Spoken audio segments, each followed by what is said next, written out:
This is the substitute, Alex Fisher! And they've pickpocketed them here. It's Joel Randall. Comes out here for a fine effort and a fine goal from Harry Kite. Pressure off the ball from the visitors. Now there's another chance here to find the equaliser, and this time it is tucked in by Matt J.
And this is the substitute, Alex Fisher! And they've pickpocketed them here.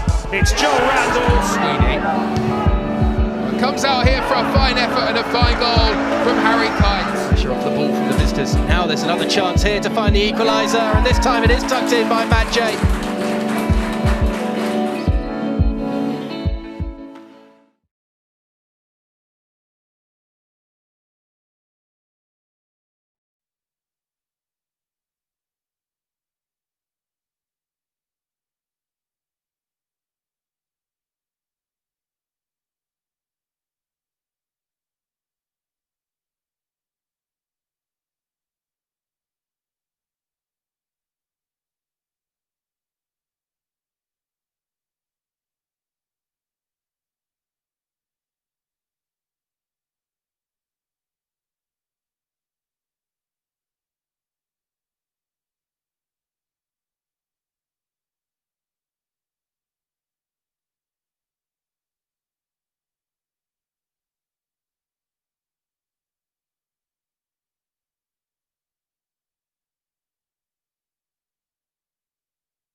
And this is the substitute, Alex Fisher. Oh, my. And they've pickpocketed them here. It's Joel Randall. Sweeney comes out here for a fine effort and a fine goal from Harry Kite. Pressure off the ball from the visitors. Now there's another chance here to find the equaliser, and this time it is tucked in by Matt J.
Good evening and welcome to St James's Park for the third round of the FA Youth Cup this evening between Exeter City and AFC Bournemouth.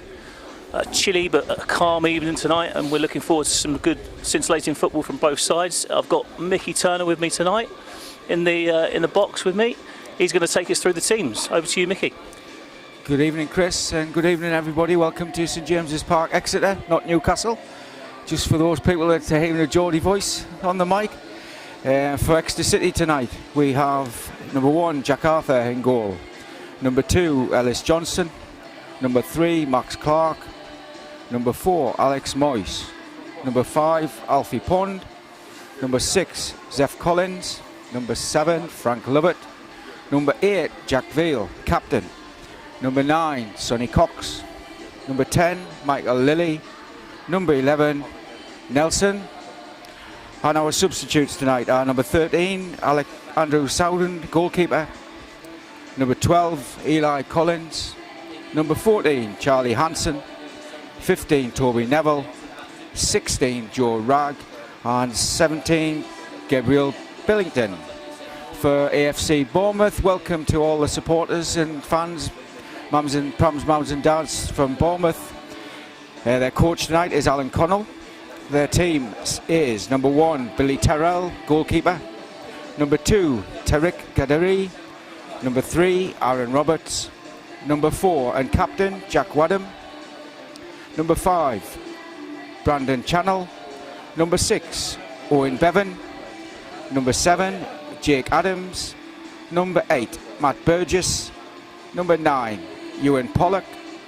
Number 10, Ajani Burchell. Number 11, Marcus Dawes. And the substitutes tonight are number 13 in goal, Joe Besant. Number 12, Owen Palmer. Number 14, Fernande Okoki. Number 15, Abadi Mohammed. Number 16, Josh Ferguson. These are hard names for me. Number 17, Bent Winterburn. And last but not least, number 18, Michael Da Costa Gonzalez. Thank you very much, Chris. Thank you very much, Mickey. That's why I asked you to do them, because I knew that I'd struggle with the names. But we'll do our best through the game to get the names correct. And just been out on the pitch, Mickey, and pitch is looking pretty decent as the players come onto it. It's relatively, I'd say, good to firm out there this evening. But The weather tonight's perfect, not much of a wind, and the skies are clear. Going to be a little bit of a cold one as the game continues, but we're hoping for some red hot football on the pitch. Brilliant, Chris. Yeah, the pitch tonight is looking a lot different to the last FA Cup youth round, when the rain was coming down sideways and there was standing water in parts of the ground. But tonight's looking pretty good out there, Chris. Yeah, I'm expecting a hardly fought fixture tonight. I mean, both sides have gone for a rigorous warm-up and they're looking absolutely flying. Both sides are ready and raring to go. We expect that AFC Wimbledon are going to line up in a 4-2-3-1 formation with a number 10 just playing in behind their top goal scorer, Pollock, as the centre forward. And then we've got Exeter City expected to line up in a 3-5-2 tonight, Mickey. Yeah, our side lines up 3-5-2, Chris. Much the same as the last round, I think. No, different to the last round. Shows how much notice I was taking last time out. No problem, Mickey. It was hard enough to see through the driving rain, but yeah, I mean, I think Chad's decided to go with the back three tonight with wing backs at the pace of Ellis Johnson down one side and Nelson down the other, trying to get two up top and get a little bit of pressure higher up the pitch potentially. But no, we're expecting a well fought contest this evening, and hopefully some good performances on both sides. It's great, Chris, great. So that looks like Chad set this up on the front foot then, with the two lads on either flank going forward. Well, yes, it's when you put two up top against a back four, it's not always the done thing. A lot of sides tend to play 4-3-3, so it just gives you a different dynamic when the opposition are trying to play out. You might be able to split the two centre halves. They might have to go beyond the press, and with our hard-working, tenacious centre midfield players, we might be able to win the ball in that area and try and secure it a little bit higher up the pitch and play from there, Mickey. Yeah, brilliant, Chris. I'd like to see our midfield three tonight get stuck in and go toe to toe against their counterparts and see how we fare in the middle and allowing us to play down both flanks. Hopefully we'll have a good game tonight, and may the best side win. Absolutely. I mean, it's going to be a very tough test for Exeter City tonight, with their counterparts. Bournemouth are unbeaten this season, and just played some solid football all season, and got some big results over the last couple of weeks, coming off the most recent fixture, playing Watford and getting a 3-3 draw against Watford. So they're a side that have got lots of goals in them. As I said, their top goal scorer Pollock, I think he's got something like 15 goals already this season. So it's going to be important that Exeter City start brightly, deny their opponents space and opportunities in front of goal. For everyone watching tonight, then, so the number 9 leading goal scorer for AFC Bournemouth is Pollock. He's wearing number 9. Keep an eye out for him, and hopefully our lads can keep him quiet at the back tonight. So we're underway here, and Bournemouth deliver forward down onto the right hand side, where Max Clark wins the first header. The ball drops to the number 6, which is Bevan, who tries to play back, and it's won in that central area by Frank Lovett. Looks like the boys are up for the game, and they've started really brightly. There's a lot of voice on the pitch, so hopefully they get a good start and play a little bit more on the front foot.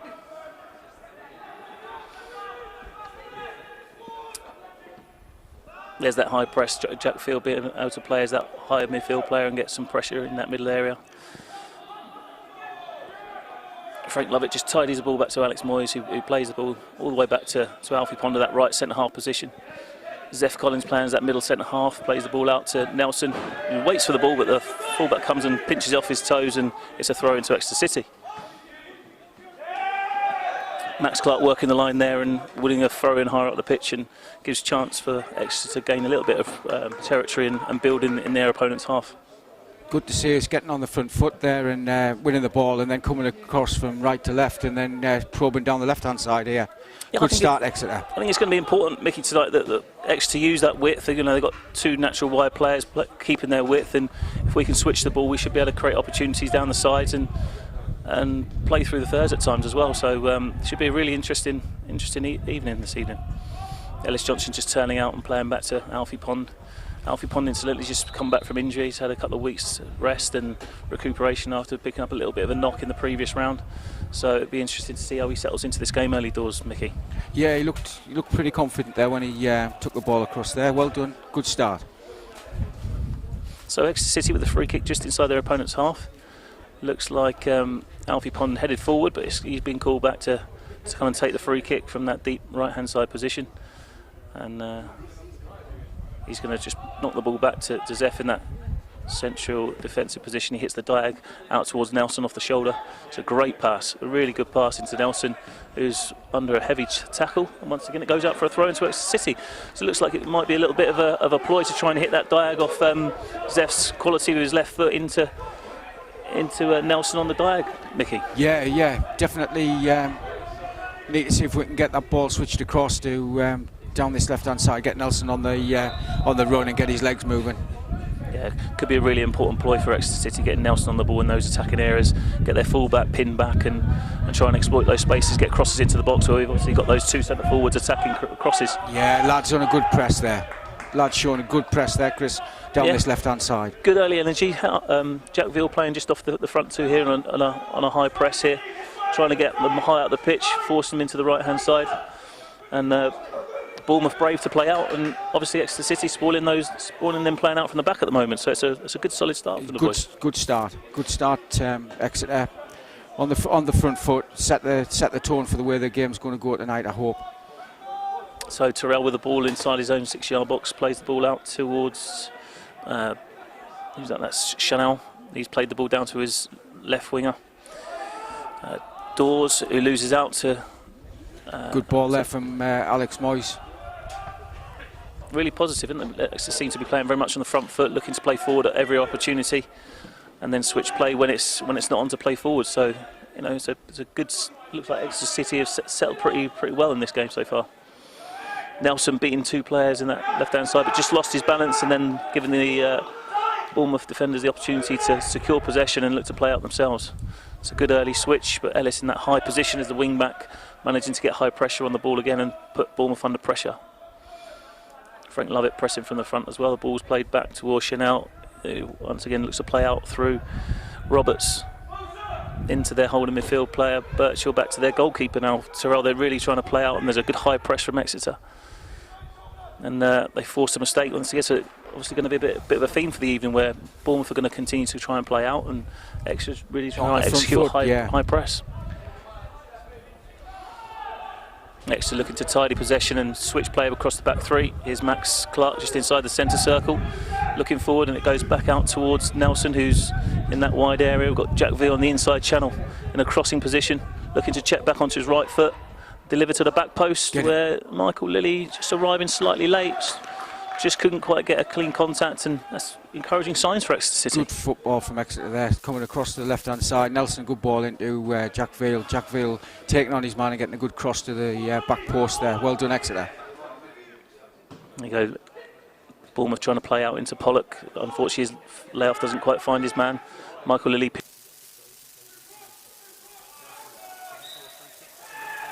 It's a free kick.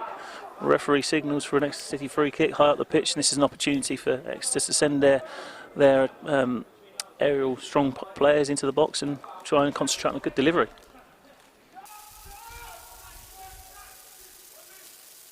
Good start from Exeter City in this game. Great start from much Exeter, better than Chris. obviously the previous round when they were a goal down early doors. It looks like they've seemed to have settled, become accustomed to their surroundings off the back of the last round, and seem pretty settled and confident in the way they're playing. So they've been well set up and hoping to capitalise from some early pressure here. Definitely on the front foot, Chris.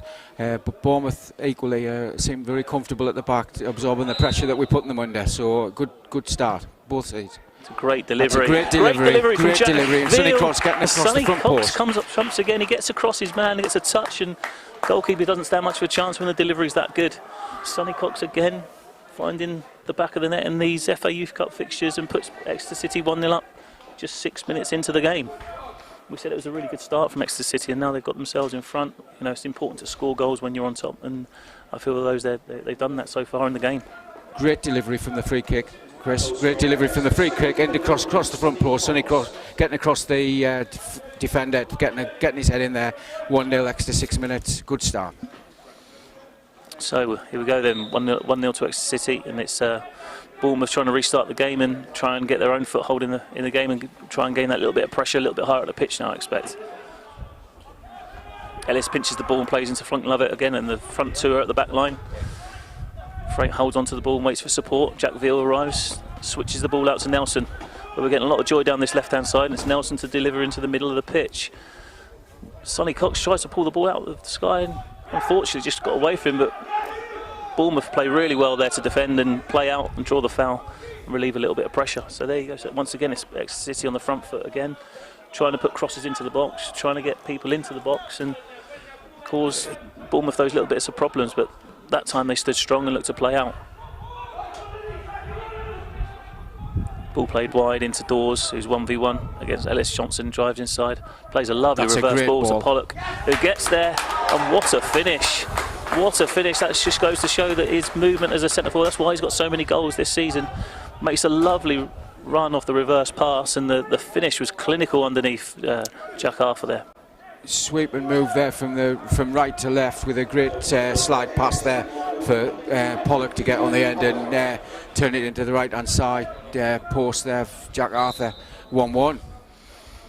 Very open game in these early stages. We're only 8 minutes in, it's 1-1, and both sides are taking advantage of the opportunities they're creating at the moment. Exeter City trying to get high pressure again on the back line of Bournemouth, and they forced a corner through Sonny Cox. It's hard work. But just going back to that goal, Mickey, I mean, as you said, they shifted it from right to left, and the left wing is driven inside, played a lovely reverse pass, and the timing of the movement was great, and the finish was just as good. Great goal. Got us right back at us when we were our most vulnerable. We should have probably regrouped a bit and gone back at them, but they've managed to carve an opportunity and pulled us back square. So here we go, game on. I mean, in an ideal world, as that ball goes out to the left wing, if we can try and pin him to the line so he can't come inside and force him to go down the outside and get crosses in the box, I think that'll be something that we can potentially look at through the rest of the game. I think that'll be some kind of message that Chad will be getting onto his players in a little bit to try and make sure that when the ball is played wide, they keep them wide and force them down the outside. But here we go, it's got Bournemouth with a goal kick, looking to squeeze up the pitch and play long just over the halfway line, where Alfie Pond wins the header and Bournemouth win a throw-in.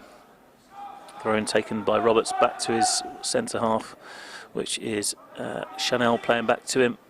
And there again, they're trying to play out from the back. Exeter City trying to press hard at the pitch. The ball's gone back to the goalkeeper, Terrell.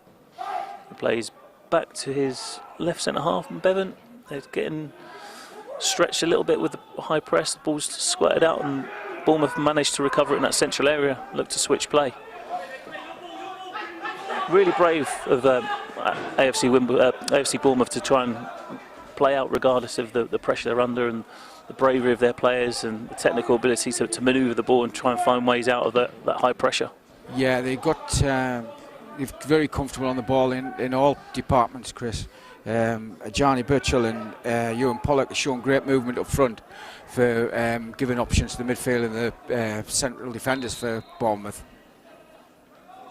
So that was a little bit better from Alfie Pond there, forcing them wide, but it's just given away a little bit of a free kick, maybe a tug on the shirt, and the referee's given the free kick. But AFC Bournemouth once again trying to get the ball moving nice and quick, manoeuvre their opponents around and try and create little pockets of space for their creative players to drop into. Ellis Johnson standing firm there and just trying to clear the ball away, but it's recycled through their captain Widham. Plays into their number 8 Burgess, and just tries to bounce their fullback out, but it's just slightly overhit and the ball goes out for a throw into Exeter City. Exeter City had no rush to take this throw in, as they're just trying to take a little bit of sting out of the game and try and catch their breath after a really good start and then getting pegged back. So Alfie Pond with a throw, 10 yards inside his half, just working the line. Frank Lovett missed the header, but the ball carries through to the Bournemouth and they look to tidy it out towards Bevan, who steps out with the ball. Plays the ball to his right back, Gildry. You say Gildery, is it? Giddery.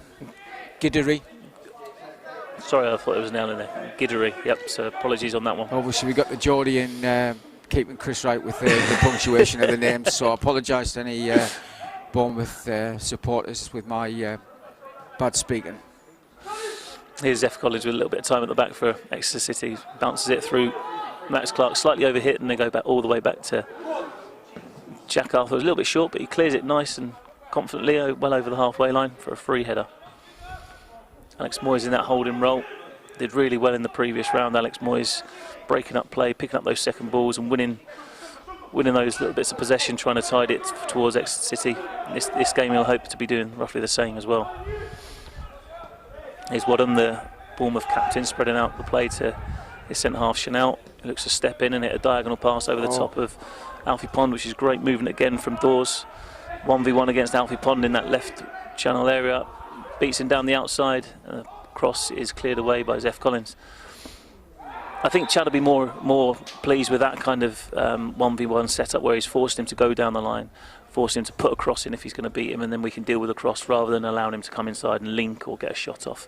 So yeah, another great pass to set that move up again, Chris. Yeah, he saw it really early, didn't he? He stepped out with the ball, Chanel, and hit the diagonal pass over the top of the right-sided centre half, and they got a bit of an end product now. I'm going to see what they can produce from a free kick, which is about 25 yards out. Exeter City wall is a 3-man wall with Alex Moyes just offset from it. Jack Arthur just making sure it's in the right place.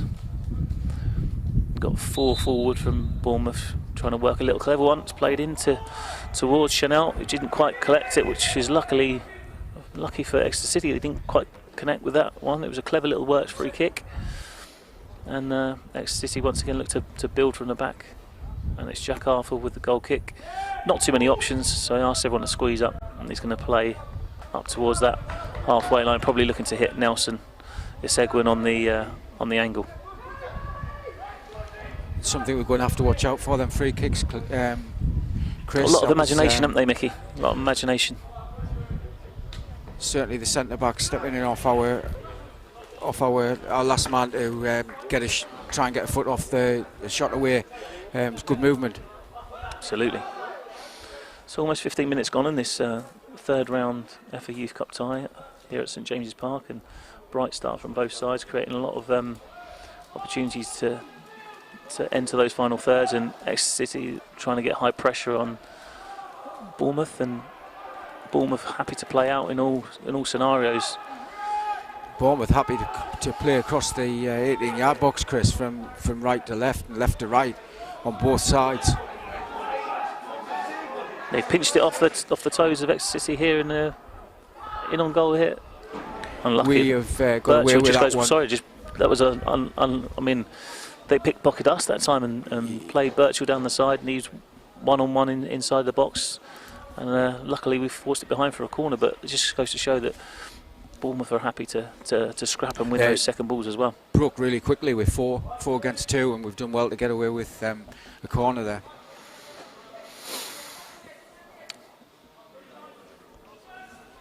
Here we go. So little again, short work corner. Well-worked corner.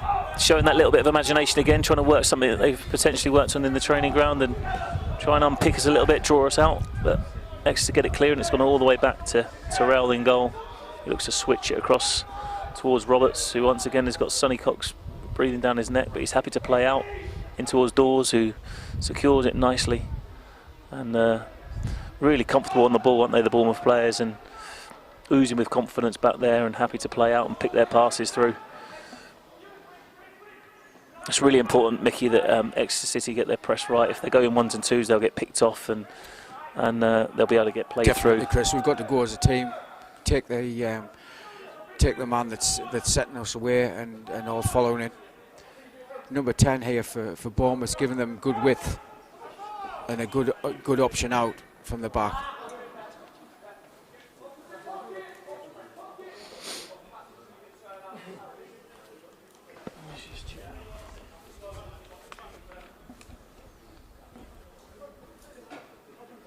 Yeah. So throw into Bournemouth, looking to bounce it off the holding midfield player, Widham. Ball goes once again, looks to play out through the lines and completely cut the press apart there. Really brave to play out, and the firm passes out into that midfield area. They look to build through the middle of the pitch now. Burgess hits the diagonal pass towards Birchall, who's providing that width down the right-hand side, manages to keep the ball in, crosses it into the box. Great connection from Pollock, and a great save from Jack Arthur, and the linesman's flagging.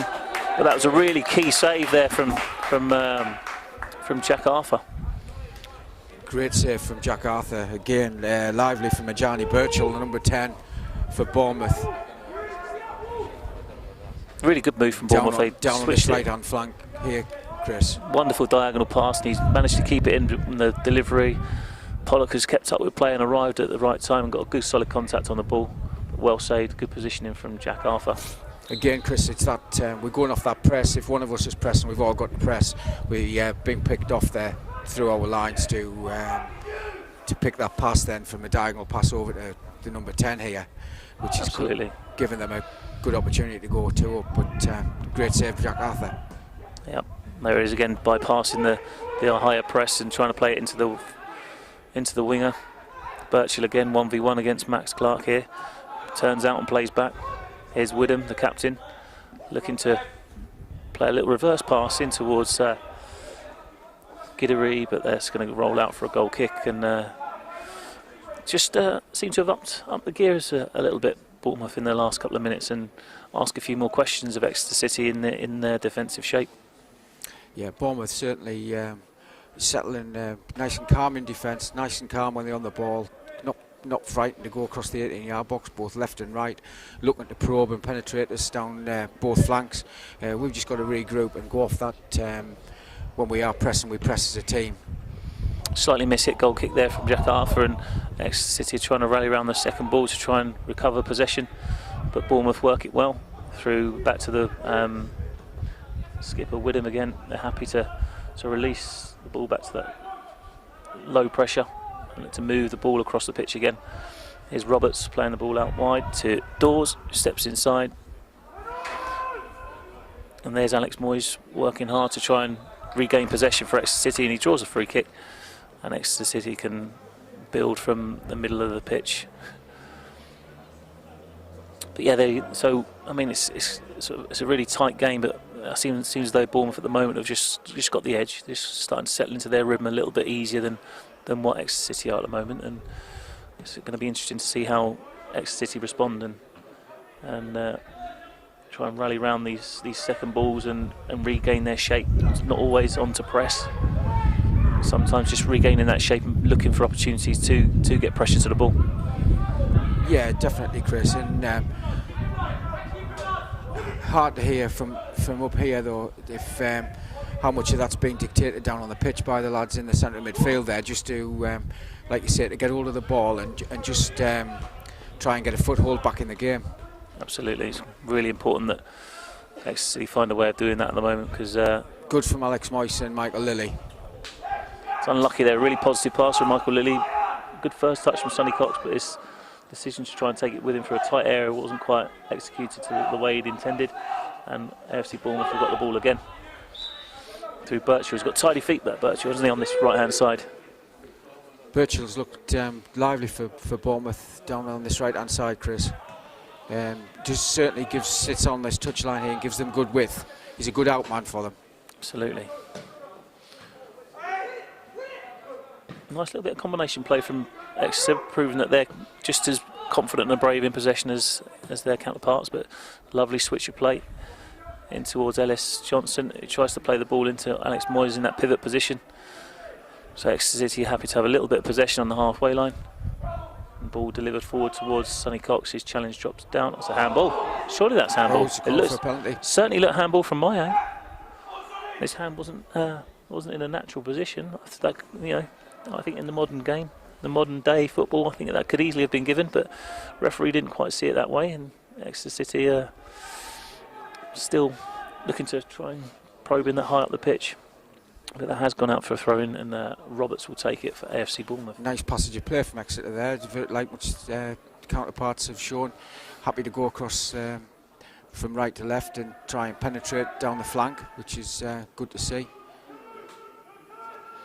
So Ellis Johnson with a throw-in, level with the edge of the 18-yard box, into Michael Lilly, who secures it well under pressure with two round him, steps away from his man and delivers a cross in with his left foot, which is one of the worst ball of the world. Just didn't have the opposite player attacking at the just slightly overhit by Michael. Nelson wasn't around there. Well, in that wing-back position, if we've got enough players in the box, they tend to lock the middle of the pitch off rather than getting at the back post. So it's a dual role for Nelson to do, and he recognised that it was the right thing to do to regain, to take his shape and leave the attack of the cross to the three guys in the box. But yeah, unfortunately, it was just slightly overhit. I'm going to play devil's advocate, Chris, and I want to get him on his front foot and get him up into that box. No problem. Well, you know me, I'm a hard taskmaster. Absolutely. I mean, we're doing the right thing as well if he got in the end of it as well to edit it in, but it's not to be this time round. And here's Giddery with the throw-in for Bournemouth. There's Bournemouth looking to secure possession. More than capable of doing both jobs there, Chris. He's certainly quick enough. Zeph Collins round on the cover, getting a high clearance. Michael Lilly looking to pick up the seconds and play into Sonny Cox. He's looking to link with his strike partner. Michael Lilly with good work rate again to try and win those second balls. They dropping down. It's not quite clicking when they're trying to combine first time at times, because it's a little bit bouncy, a little bit kind of on the stretch of Exeter City players at the moment. But when they get it right, you know, they've shown that they can really move the ball well and pick some good passes. Trying, Chris. That's a good sign that they're trying. I'm sure that if we keep doing it, it'll happen. Just got to believe in ourselves, and much better position from Nelson that time. Ground, it'll pay off here.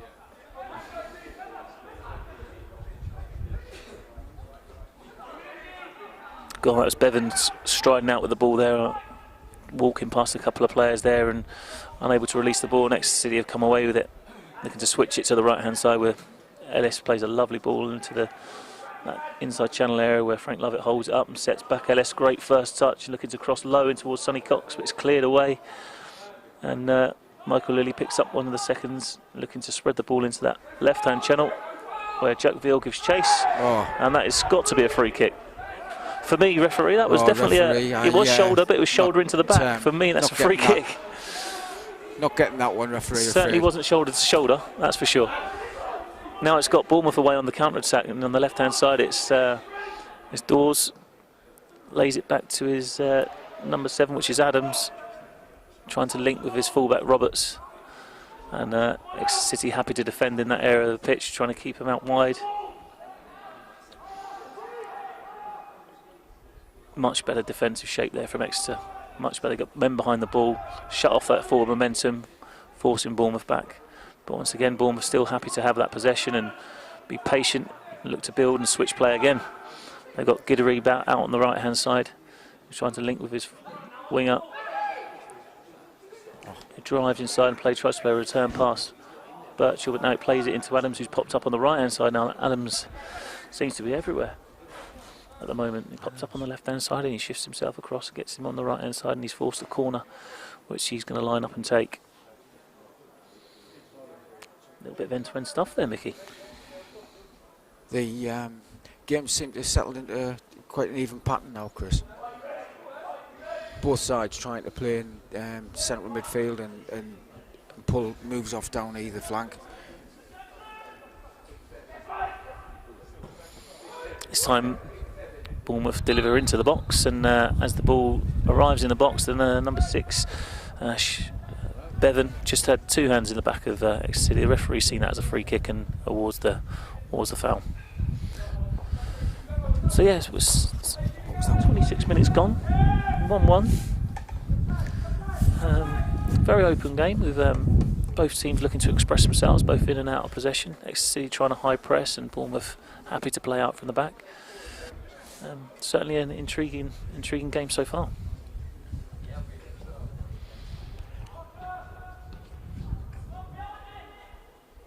Frank Lovett wins his header, and Sonny Cox is just beaten to the ball by Chanel, who clears the ball out for a throw into Exeter City.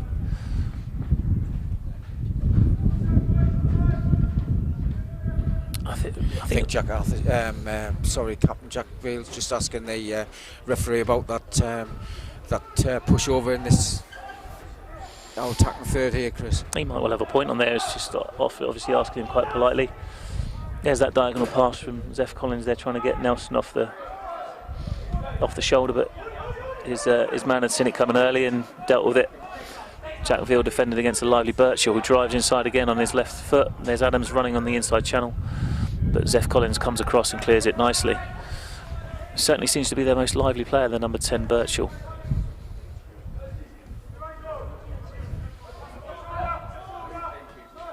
Here's Wadham, the captain of AFC Bournemouth, looking just to probe and try and penetrate through the lines, but Exeter City crowd out Birchall this time. They're looking to play out from the back themselves. Nelson forces a throw in, and Exeter City can slow things down a little bit and allow a little bit of respite for those players that are trying to get the high press. Max Clark throws early to Zeph Collins, who looks to play forward, looking for Sonny Cox off the shoulder. Frank Lovett pressing from the front as well, but Terrell clears long. Alfie Pond wins the first header, and that's going to work us all the way back towards Roberts, who plays into his winger doors. And Bournemouth once again looking to play through the lines and comfortable in possession.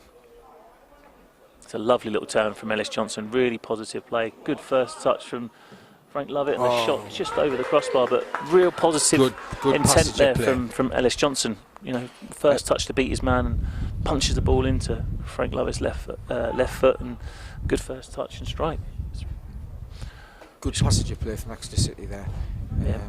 Well done, Ellis Johnson, and good pass in there to Frank Lovett, who's had a shot away. Hopefully that'll breed a little bit of confidence for the lads to know when they really commit to what they're going to do and play positively. You know, good things can happen. Chanel wins a big header, and it goes all the way through to Zeph Collins, and it's helped on by Jack Veal, and Sonny's chasing it. But Bournemouth tied it up, and it's played back to Guidary, who tries to play into his centre forward. It's gone a little bit scrappy for a minute. But here's Ellis Johnson again, trying to be positive, and good positive touch. slightly overrun it, but you know, it's really good to see those positive intentions. Another ball over the top for Pollock to chase, but another positive move from Ellis Johnson there on the right side of the Exeter team. Yeah, he's got a bit between his teeth at the minute. Ball's played up towards Sonny Cox, who can't quite secure it. He's complaining of being pulled, but I think he's just got to be a little bit stronger there, back in and use his hips and his arm there to protect the ball from his teammate. Alex Moyes just trips his man there as Birchall just drives inside. Just a reminder that you know, he's probably been their liveliest player, and Alex Moyes is, you know, doing his best to stop him, but this time trips him over. Gianni Birchall down this right side is lively, as you say, Chris. Certainly going to play a little bit of havoc with our back line of the back three, because Max Clark's getting drawn out there from a central position, and means that our back three sometimes can be a little bit disjointed, but Nelson's certainly doubling up and giving a little bit of help when he can. Yeah, definitely. We'll go for a job and a half, as Chad would say, job and a half. Absolutely. A lot of job and a half is going to be done out there tonight. So here's AFC Bournemouth again, looking to play out from those central areas, looking to switch play, draw out Exeter, try and find those little pockets of space in between the lines. Wadham on the ball now, got a little bit of time and space, looking for that little in-to-out run from the wide player of, I think it's Roberts this time, but slightly overhit, give a little bit too much still. I thought it'd gone out, but he's obviously kept it in, and the cross is put in, deflected, and that'll be a corner ball.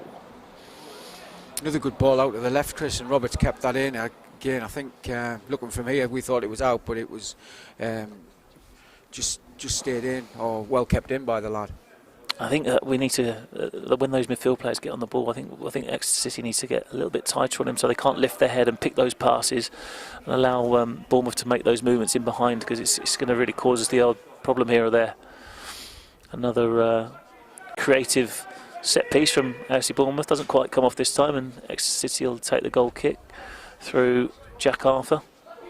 Max Clark's asking for it, but it just looks like, yep, we're going to squeeze them up and try and get the Bournemouth lads have good rotation in their midfield, and their outballs are good to both left and right as the game's gone on, Chris. Like you say, we're defending quite resolutely at the back there with Alfie and Max in those wide areas. Max in the wide areas, yeah.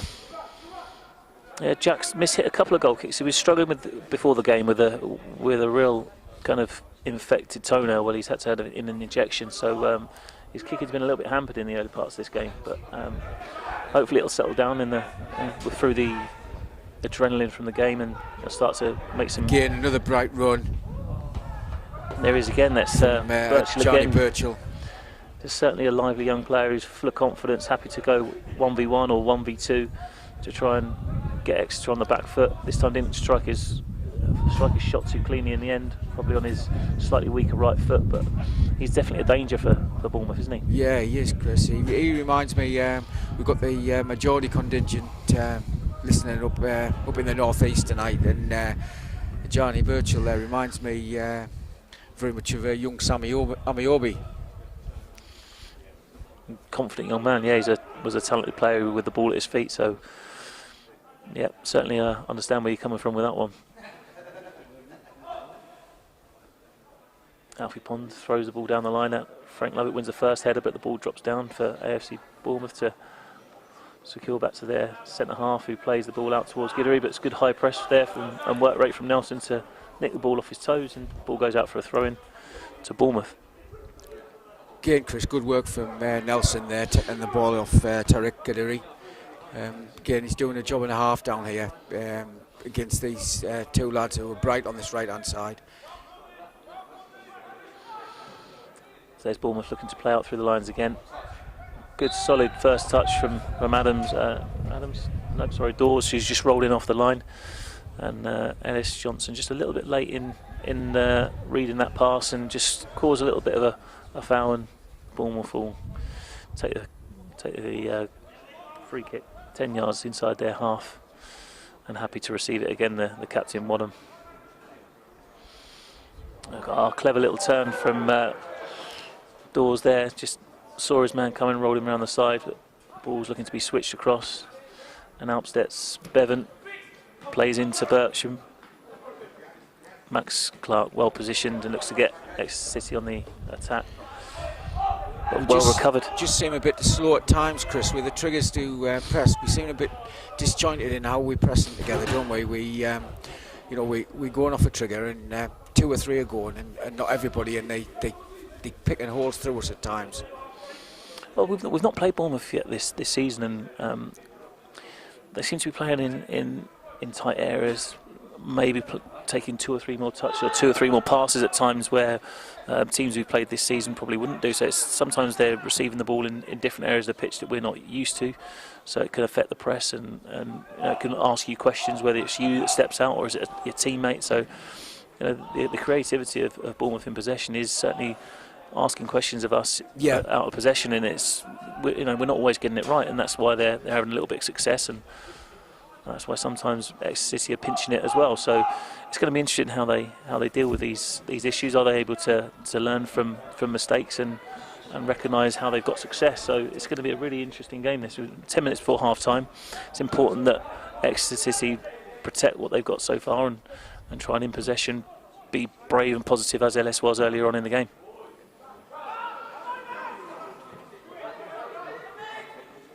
Jack Veal looking to press. He's looking for people to go with him. See, that's an example there where Jack Veal's gone. Yeah. If he goes, we've all got, the whole group have got to step out and be ready for the next pass and the next pass after that. I'm sure it's something that'll be talked about at half time, Chris. It's what I'd like to see is someone out lead on the field out there and get us all doing that. Slightly missed clearance from Alfie Pond invites a little bit of pressure here, and Bournemouth look to play in the attacking third now. It's with Roberts in that left hand position, looking to link with his winger Dawes, who's 1v1 now against Michael Lilly, going down the outside, laying it back to Roberts, who's coming inside now to Adams in that central area, looking to link up off Pollock, and does it really nicely. And then he goes down rather easily and then handles the ball, and the referee saw that as a handball rather than a free kick, which I don't think he's too happy with, but I think that's how the referee quite possibly. But it was a nice little bit of a link up, but it was good link up play. Obviously felt a touch that no one else saw in this example, but they are creative. They do move the ball nicely and try and set up little 1v1s and then little combinations in that final third. And it's really important that Exeter City, when they have the opportunity to clear the ball, they clear it efficiently and then try and work the second balls. So Zeph Collins with the free kick from deep, looking to hit straight down the middle this time, and that's going to go all the way through to Terrell, the goalkeeper. And now Bournemouth can look to play out from the back. Nice early throw from Terrell into into Adams, and now he's got Pollock in on the right hand side, sorry, on the left hand side. Goes through to Jack Arthur, picks the ball up. Very attacking. The pace seems to have dropped just a little bit. Just a little bit, Chris. It seems to have, yes. But yeah, on that move there, there's 4 and 3 for Bournemouth, 3 Exeter, just on that positive movement from the Bournemouth there. Yeah, Jack Arthur really struggling with his toe by the looks of things. He's really struggling to get any kind of clean connection on his distribution with his feet at the moment. So might have to look to try and work something a little bit shorter. Or good overlap play from Bournemouth there. There's that switch into Birchall again, who secures it. This time Nelson's the 1v1 defender with him, forcing backwards, which is good. There's that little reverse ball again. Good tackle. Good tackle. So, nice pass from Jack Veal to step Ellis Johnson out into that right wing back position, looking to keep possession and come out through Alfie Pond all the way back to Jack Arthur, who plays long in towards Frank Lovett, who started in an offside position. The referee hasn't given it. Bournemouth bench here, shouting for offside. Maybe the referee saw it as he wasn't involved. I mean, the linesman certainly gave it as offside, but maybe the referee didn't think that he was involved in play, and that certainly upset the Bournemouth bench. But he doesn't seem to be changing his mind, so it's a throw-in deep inside their own half to be taken by Guidry. He's not got too much movement ahead of him at the moment, so he looks to throw, look like a foul throw to me, but it's bounced back. Definitely look like a foul throw. There they are, looking to play those little square passes again. They really had to get that right, and they have, and they're out. They're out into the left wing position, and this one will be given as an offside.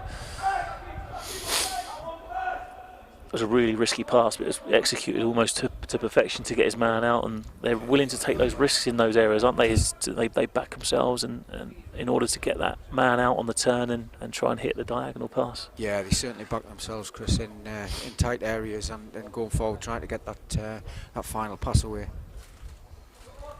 Alfie Pont looks to clip it down the line towards Jack Lovett, who backs in well, wins the first contact.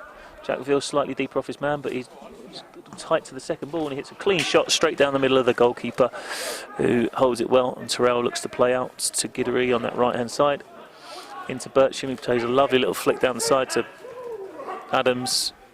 And this time Max wins a throw-in.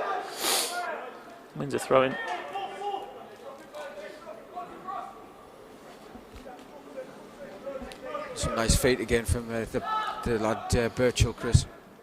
Yeah, he's been neat and tidy all game so far, isn't he? He's definitely someone who's going to be key to Bournemouth's success through the rest of this game. But Exeter City equally have got to watch him and double up on him at times, and I think Nelson's done that pretty well in the defensive half, especially. Here are Bournemouth again, looking to play out in that area.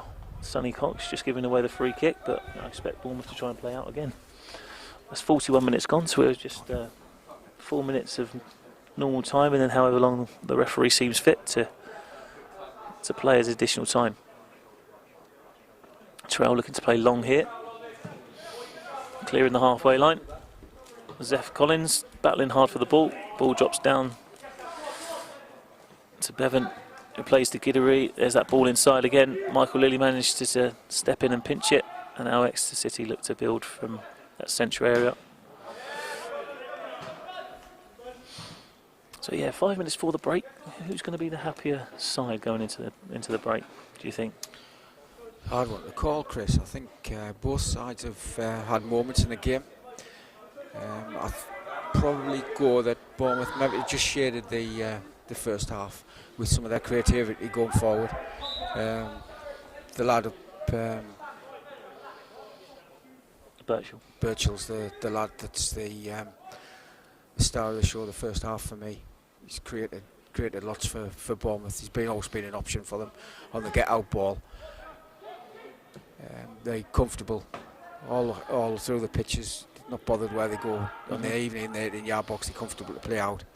And then when they're going forward, they've got good numbers going forward as well, and the rotation in midfield's pretty good, Bournemouth. But on a plus note for us, we're sticking to our game plan. we've created a couple of chances here and there, haven't we? I mean, if you look on the reflection of the game, yes, Bournemouth have had a little bit more possession than us, and we've had to go a little bit more direct at times. We've been a bit more positive with our play, but we've created a couple of chances. They've created a couple of chances, and I would imagine on reflection of the first 45, a 1-1's pretty much a fair scoreline. Yeah. We've ebbed and flowed in the game, Chris. We've not. We've had good spells, and then we've faded out. But it's been a good half. It's been a good game of football so far. Both teams shown some good stuff on the. There's that questionable throw again. Seems to be getting away with that one, but Michael Lilly looking to press high. He's really putting him under a lot of pressure. Sonny Cox helps him out and secures the ball inside the box. Invites Nelson forward. Looking to deliver early. Goes in low. Couldn't quite be cleared away, but there's that instinct again. Just to pull the trigger. Sonny just pulling the trigger. It looks dangerous, doesn't he? The ball's in the box there, just looking to get his shots off or turn and have a touch and shoot. We got a lucky ricochet off the. Was it off the referee? No, it was off his own man. It was off the own man. Yeah, Bevan looked to clear it, and I think it hit into his captain Wadham, and it's dropped down to Sonny Cox, and he's shown that goal scoring instinct and just tried to hit the target. Unfortunately for him, it's just slightly sliced wide, but. Good to see Michael Lilly on the front foot from midfield there. Absolutely, Exeter City finishing this half as they started it on the front foot, trying to press high, putting their opponents under pressure in and around their own penalty area, looking to win it and spring a counter-attack from heart of the pitch. Here they are again. Michael Lilly stepping in just inside the box. Jack Veal on the edge, looking to squirt the ball out towards Frank Lovett. Just can't quite deliver the ball into that danger area, and away come Bournemouth with the ball. Nelson winning his header. Ball dropping to Sonny Cox, looking to secure it against his man. Jack Veal 1v1 in that wide area. But Bevan looks to clear the ball down the wing, in towards Pollock, who wins the first contact, but Max Clark on the cover really well to tidy it, and Alfie Pond clears the pressure.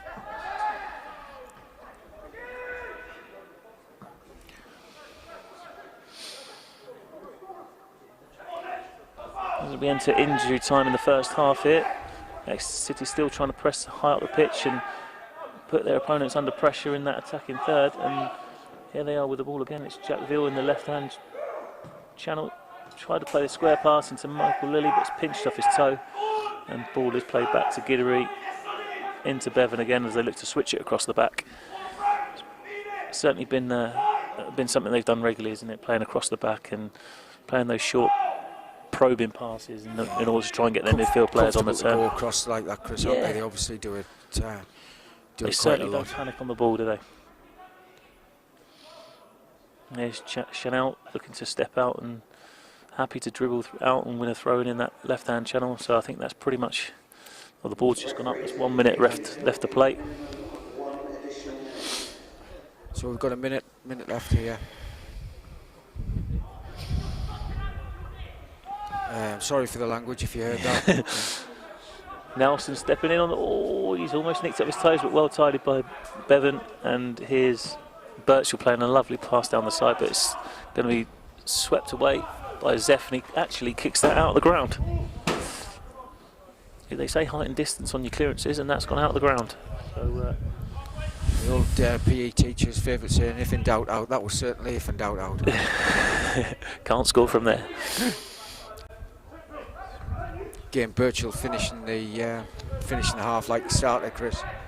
Yeah, he's been lively. He's been a threat all 45 minutes, and I expect he's going to be someone who's going to be discussed in the changing room by Chad Gribble and his team.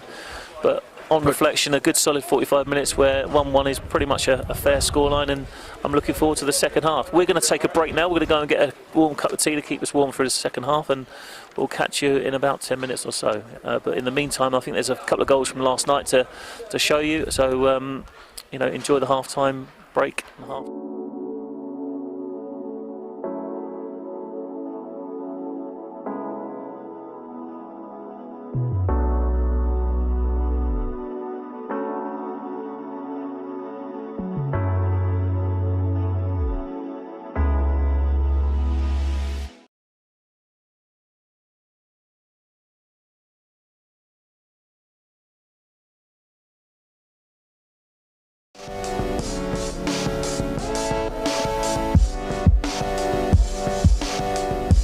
this is the substitute, Alex Fisher. Oh my. And they've pickpocketed them here. It's Joel Randall. Comes out here for a fine effort and a fine goal from Harry Kite. Pressure off the ball from the visitors. Now there's another chance here to find the equaliser, and this time it is tucked in by Matt J.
And this is the substitute, Alex Fisher. Oh my. And they've pickpocketed them here. It's Joel Randall. Comes out here for a fine effort and a fine goal from Harry Kite. Pressure off the ball from the visitors. Now there's another chance here to find the equaliser, and this time it is tucked in by Matt J.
this is the substitute, Alex Fisher. Oh, And they've pickpocketed them here.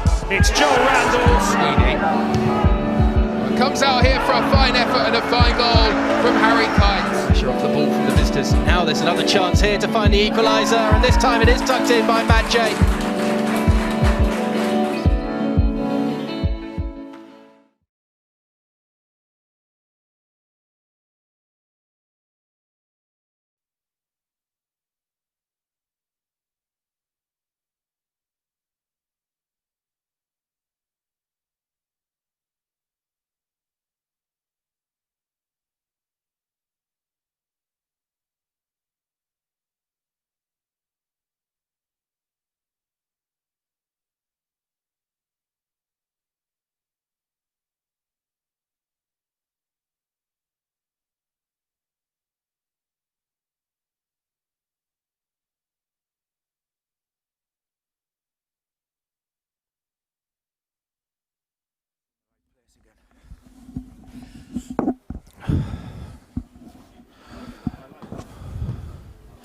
If I can.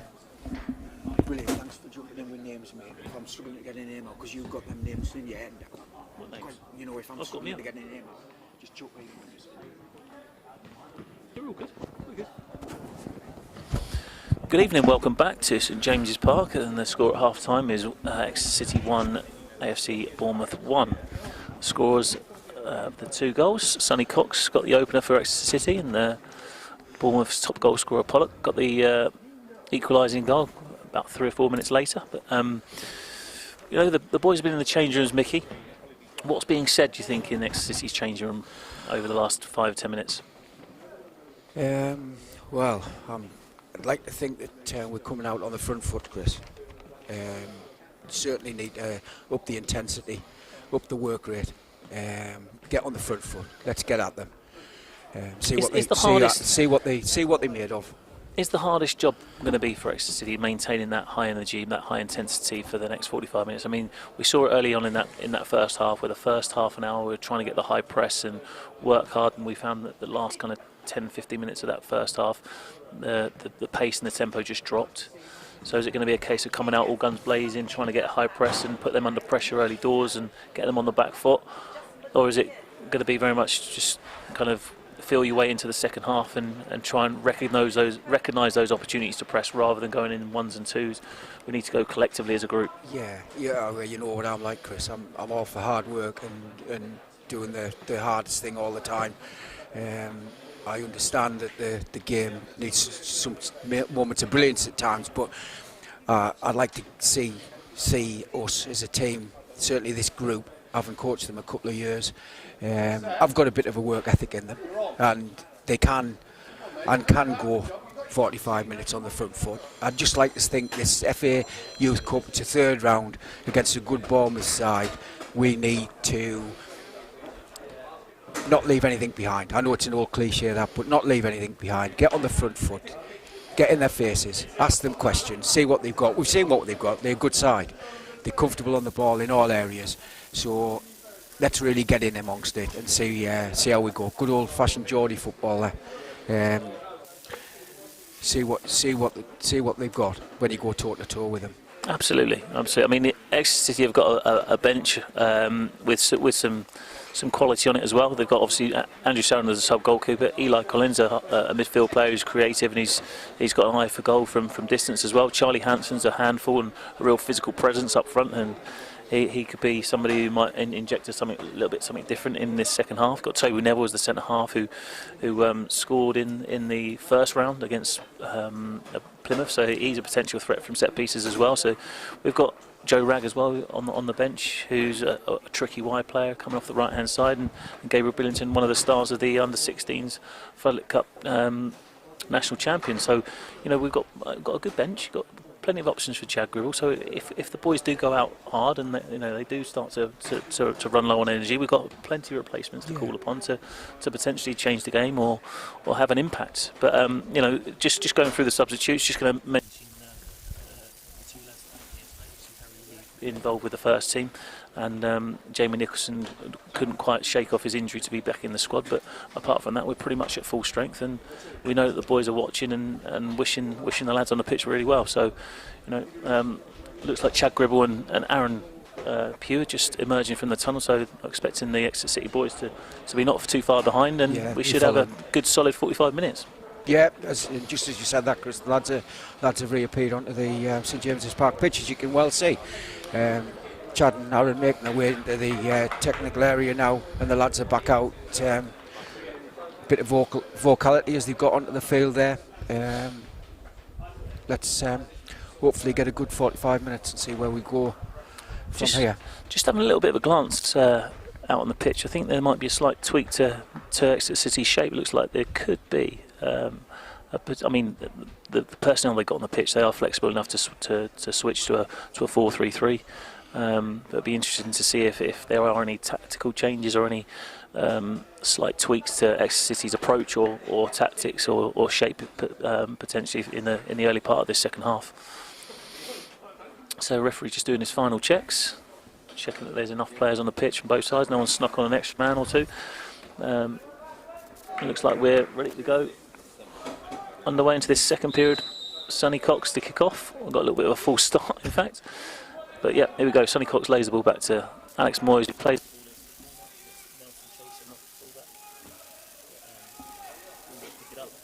And they look to play out again from the back into Birchall, who's got Max Clark for company. Ball is laid back towards Bevan, who clips the ball forward onto the halfway line. And Zeph Collins wins a nice, confident header.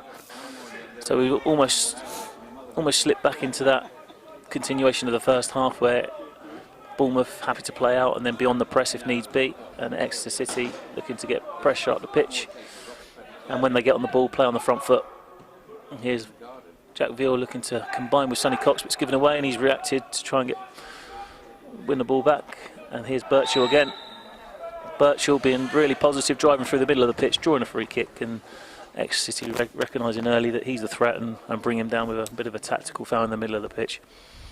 Yeah, Birchall seemed to set off this second half the way he finished the first half with a positive run through the central pairing of Exeter. I'm a little bit surprised how quiet it is on the pitch. I was expecting it to be a little bit more vocal, a little bit more motivating and demanding of Chris, each other. I've just been speaking to Dan at half time about that very thing. Just saying to Dan that nice to see. I wanted to see some leaders out on the field, getting some orders around and demanding each other a bit more. And I think that would set the tone throughout the units of the field, by being a bit more vocal and asking things of each other. This is the third round of the FA Youth Cup.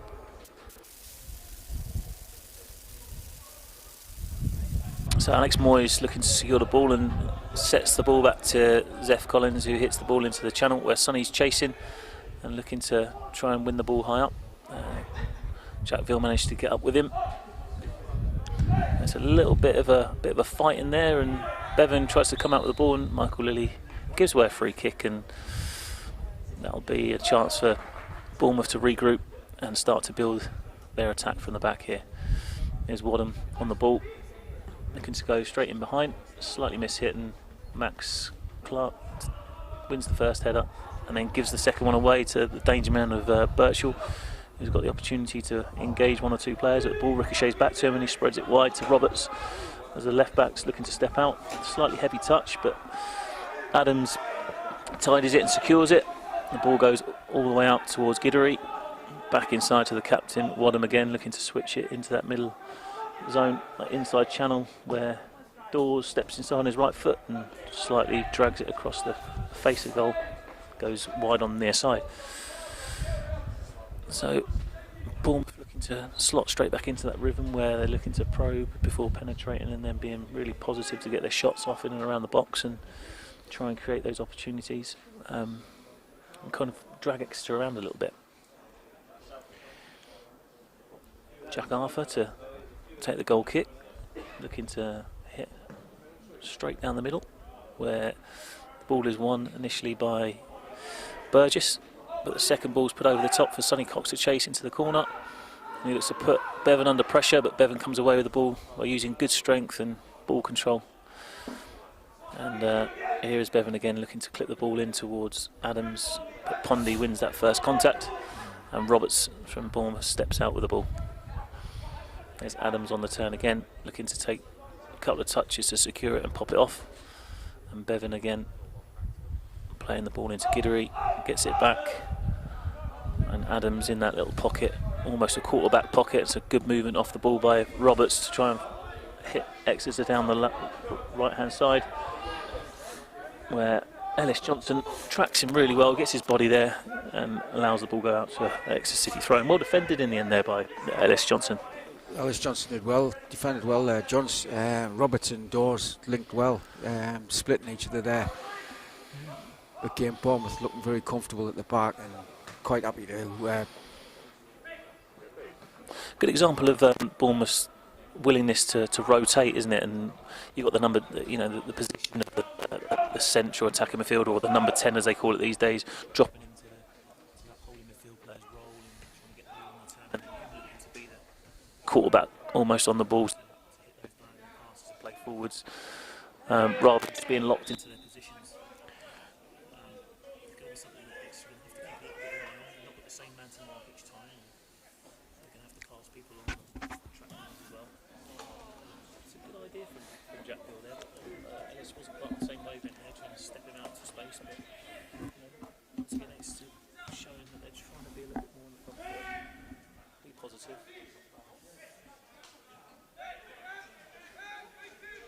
So it's a throw in for Bournemouth.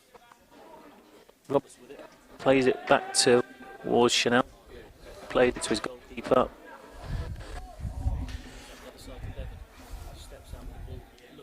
Looks to lift his head and try to play in towards Pollock. He finds him really well. Lovely early layoff by Pollock into Birchall.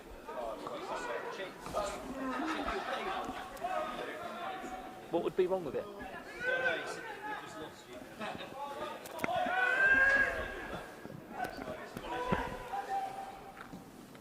Can you hear me now? Can you hear me now? We're just having a few problems with Chris's mic at the minute, so apologies. The gremlins from a couple of weeks ago back, but hopefully. Green light, you okay, Chris? Apparently you can hear me particularly well, but that might be a good thing or a bad thing. So it's a goal kick. Bournemouth were comfortable to play a ball across the 18-yard box with a good ball forward to Birchall again, and he got a shot away. So the ball's dropped in that middle of the pitch, where it's just got stuck under the foot of Bevan there and goes out for a throw in for Exeter. Exeter in just over the halfway line. It's Max Clark with the ball. Throws it back to Zeph Collins. Looking forward to play Sonny. Channel again, manages to wriggle past his man, and then looked like it was a little bit of a coming together. The referee didn't see a foul, but he certainly made a couple of decisions tonight that have irritated one or two players on the pitch. It's a throw in now to Exeter City, high up the pitch. It's going to be Max Clark to take. 10 yards from the touchline. A little bit of movement in front of him. It's Jack Veal and Nelson Seguin trying to be an option. It's a long throw in towards the box. It's dropped down to Jack Veal. He strikes it nicely, takes a deflection over the crossbar. I think if they hadn't taken a deflection, it could have caused the goalkeeper a problem or two. But it's a good effort from Jack there. It's just took a bit of deflection as it hit the ball there, and it's just had to take it quickly, didn't he? He was balanced enough to get a clean strike on it, but the Bournemouth defender lunged across and got a slightest of touch to divert it over the crossbar. Yeah, unlucky there, Jack.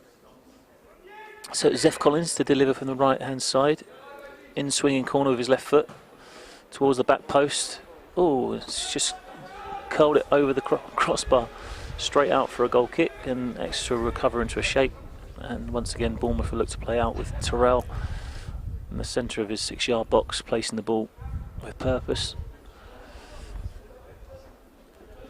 I want to see some leaders out on this field for Exeter City, Chris.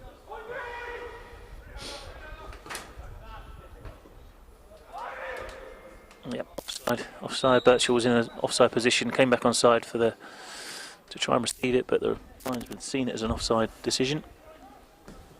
Blows his whistle, and it'll be an Exeter City free kick, 10 yards inside their half. That'll be Zeph Collins to take it. It was an interesting setup from that goal kick. The two wide players are pushed right on, like 10-15 yards beyond the back line. The goalkeeper backed himself to hit it, but nice early shout from Pondy to win the header and squeeze up that line, leaving them in that offside position. So it might be something that they've potentially looked into, trying to hit Exeter City on the break from a goal kick. Anyway, it's a corner ball to Exeter to be taken by Jack Veal from the left hand side this time. Another in-swinging corner. Zeph Collins comes forward. Alfie Pond from the back as well, looking to create a little bit of movement on the edge of the box and attack those danger zones, which Jack Veal will be trying to deliver with pace into that 6-yard box. It's whipped in at the near post. Great ball in and well defended by Bournemouth there. Got in the first contact, but Nelson looks to shadow the ball out for a throw in high up the pitch. Another cracking ball into the box there from Jack Veal. Great delivery, Jack Veal. Nelson done well. 10 yards from the touchline again. Looking to link with Frank Lovett. Really unlucky there. She tried to nick it through the defender's legs. Well spotted. Alfie Pond comes out with the ball. Good little bit of combination play from Exeter, and they've got Jack Veal just through on goal. He just had that extra touch, which gave the opportunity for the defender to get close enough to make the block. If he managed to get that first touch in a position to strike, I think that could have caused a problem or two. But really encouraging signs for Exeter as they play 1 or 2 touch football through the middle of the pitch and combine really neatly to once again put the back line of Bournemouth under pressure. And it's now another corner to be taken by Jack Veal again from that left hand side.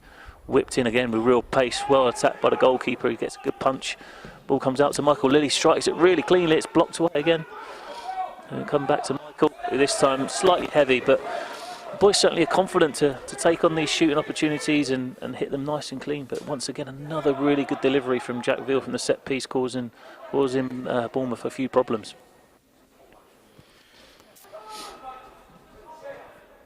It's Bevan who plays the ball in. Oh, we've lost the light. We've lost the light there. Someone needs to put another 50p in the meter.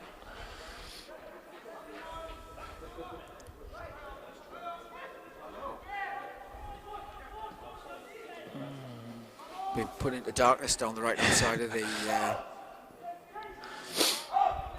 the pitch there that the Bournemouth lads are attacking into. Here's the left back Robert stepping out with the ball, trying to combine with his winger as well, and he gets a deflection on the cross, and a referee's blown his whistle. I think he's going to be asking about the situation with the lights. We certainly seem to be short of 1 or 2 bulbs.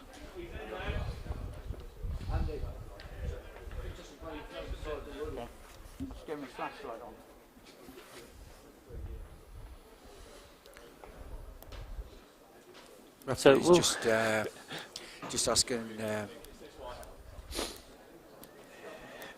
staff here about the floodlights. I think we've got a floodlight fairly down on the right hand side.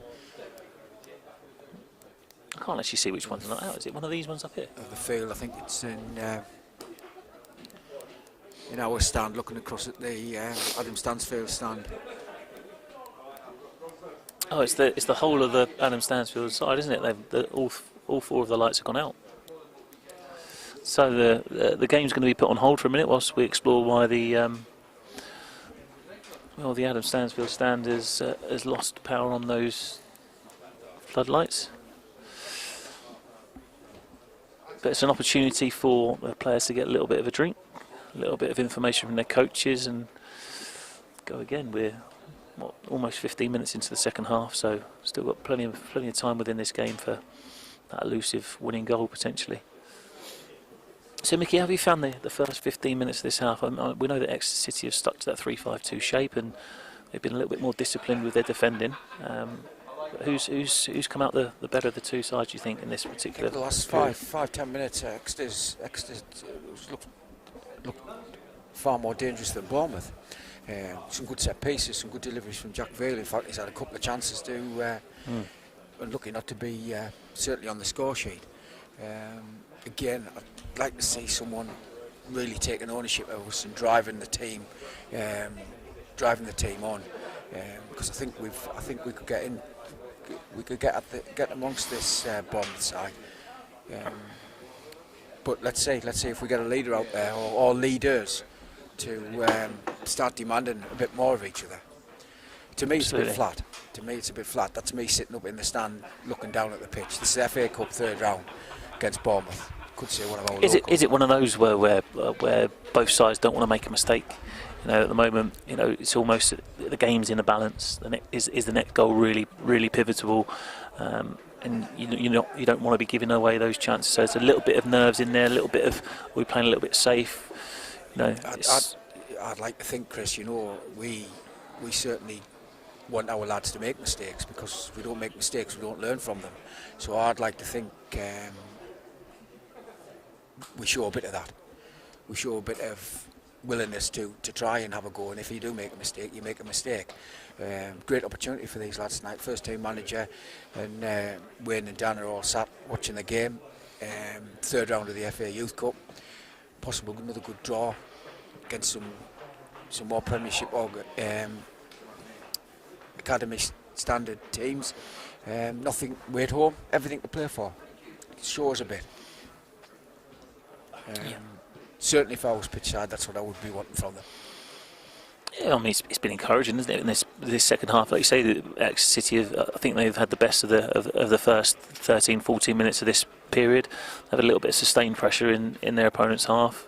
A couple of half chances or glimpses at goal that have been well defended and well blocked by Bournemouth, and a couple of set pieces and nice combination play in that final third is surely going to give Exeter City that little bit of confidence that their opponents, although they haven't been beaten this season, that then they're not, they are open to being broken down, and we can create problems for them.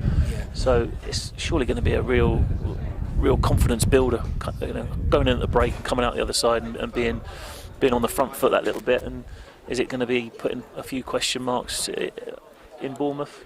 You don't expect that the run that they've been on this season, that the momentum and the winning habit is going to be amongst that team, and you just expect that one or two of them within that camp have got that belief and that expectation of each other that they're going to produce that little bit of magic to turn the game. So half an hour to go. Yeah. Really interesting balance in the game right now. Very much so. Very much so. I hope everybody's enjoying the game so far. Again, pick up on what you said earlier on, Chris, that Bournemouth very comfortable in playing the ball across the very good pun, that one. I got it across their box, and looking for them runners off the people in front, and we are marshalling them quite well, and we're watching them rotations go, and midfield lads are picking up second balls, and we're getting on the front foot as well. So like you say, it was a good 15 minutes from us. Let's see what we can build on us now, and see if we can take a game to Bournemouth this last 30 minutes and not leave anything behind. Old cliche again. Nothing wrong with cliche in football, that's for sure. That'll get some of our academy staff laughing, I'm sure. Well, it looks like the lights are coming back on slowly, surely. They're just getting a little bit warmed up. It is a bit chilly out there, so it might take 30 seconds or more just to get them up to the full brightness, and we'll restart with a corner ball, a corner to Bournemouth. It's really important that Exeter City come out of this break really on it, because they've got to defend their corner, got to get that first contact and stay with their runners and defend it till defend those second balls that drop down. So it's really key that we're switched on from the very get-go of this particular restart of the game. Yeah, lights are back on. We're just about to get going again, so let's get switched on. So the referee blows his whistle, looks to deliver from this side of the pitch. First contact from Jack Veal at the near post, headed away. It's gone out for a throw-in not too far from the corner flag. Once again, it's the captain, Wadden.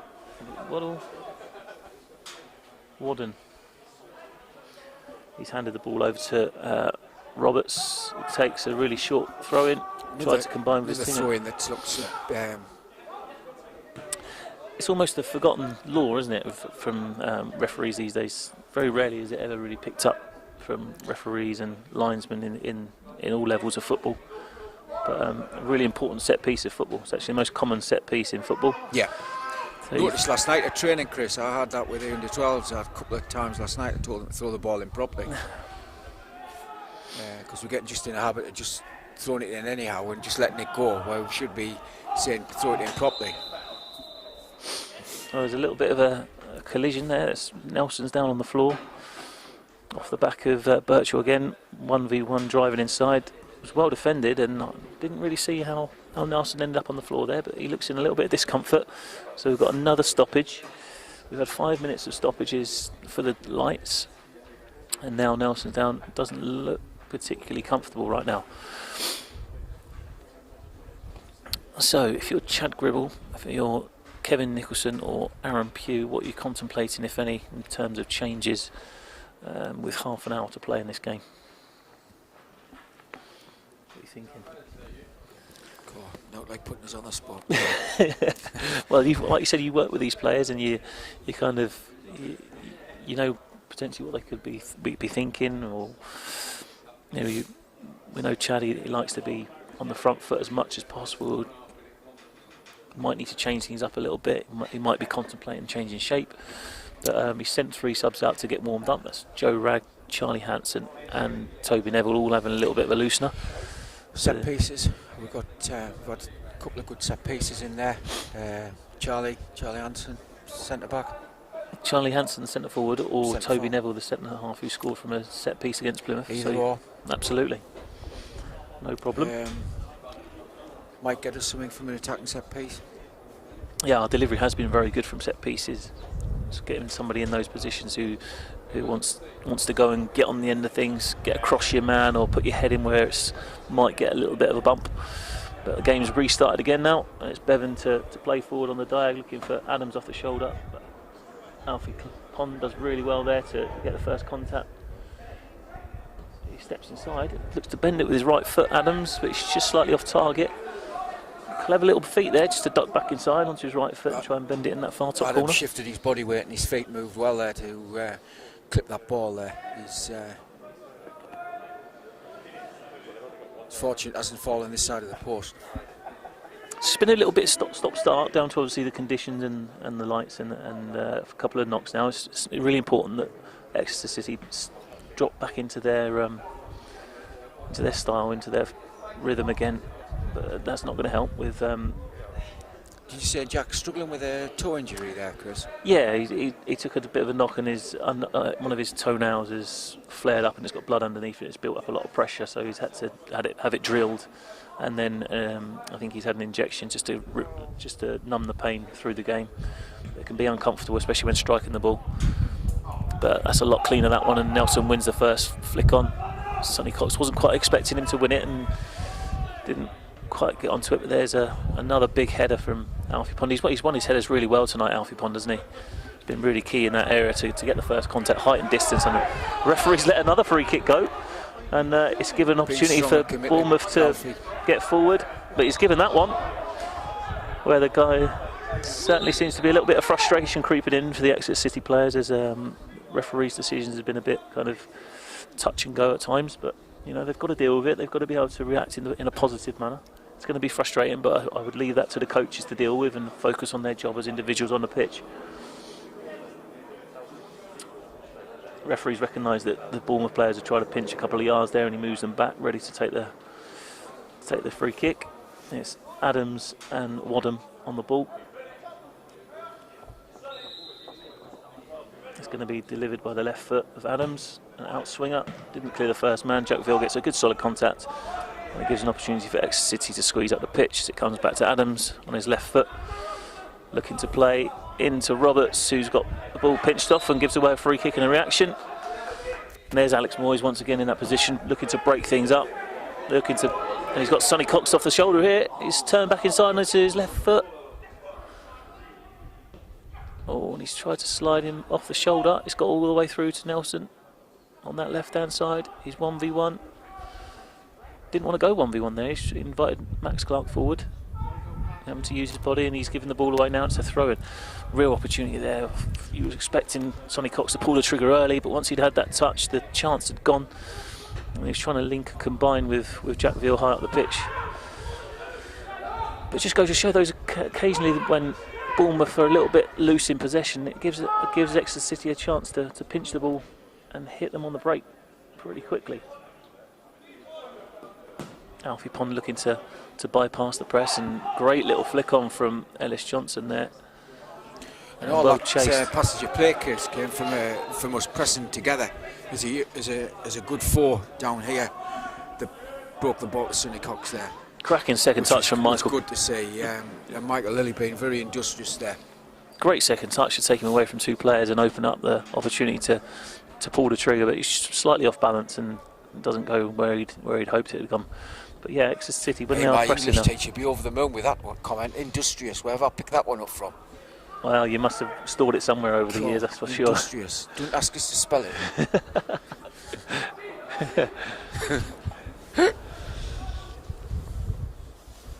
So we've got Max Clark with the throw-in just inside Bournemouth's half, looking for some movement ahead of him, and then decides to work the line.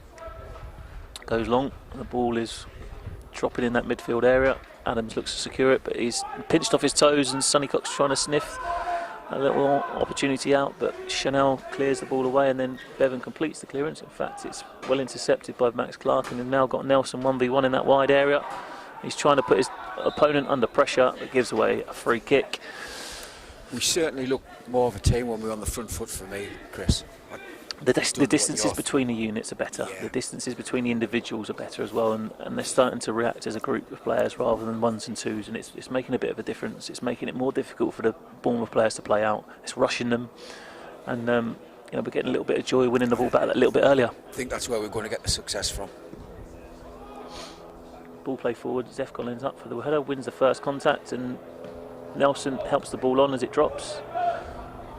And once again, a Bournemouth centre forward coming back from an offside position. It's Pollock, and that'll be a free kick to Exeter City, and I think the referee's going to ask him to take it a bit further back. See, in this example, I'd like to see Ponley just kind of stretch it out a little bit, give him an option to change the angle. But we're just going to play the ball forward and try and get Nelson and then Sonny Cox off the flicks, but a little bit too straight and very easy for Bevan to get an uncontested header. Yeah, like you say, Chris, I'd like to see us move the ball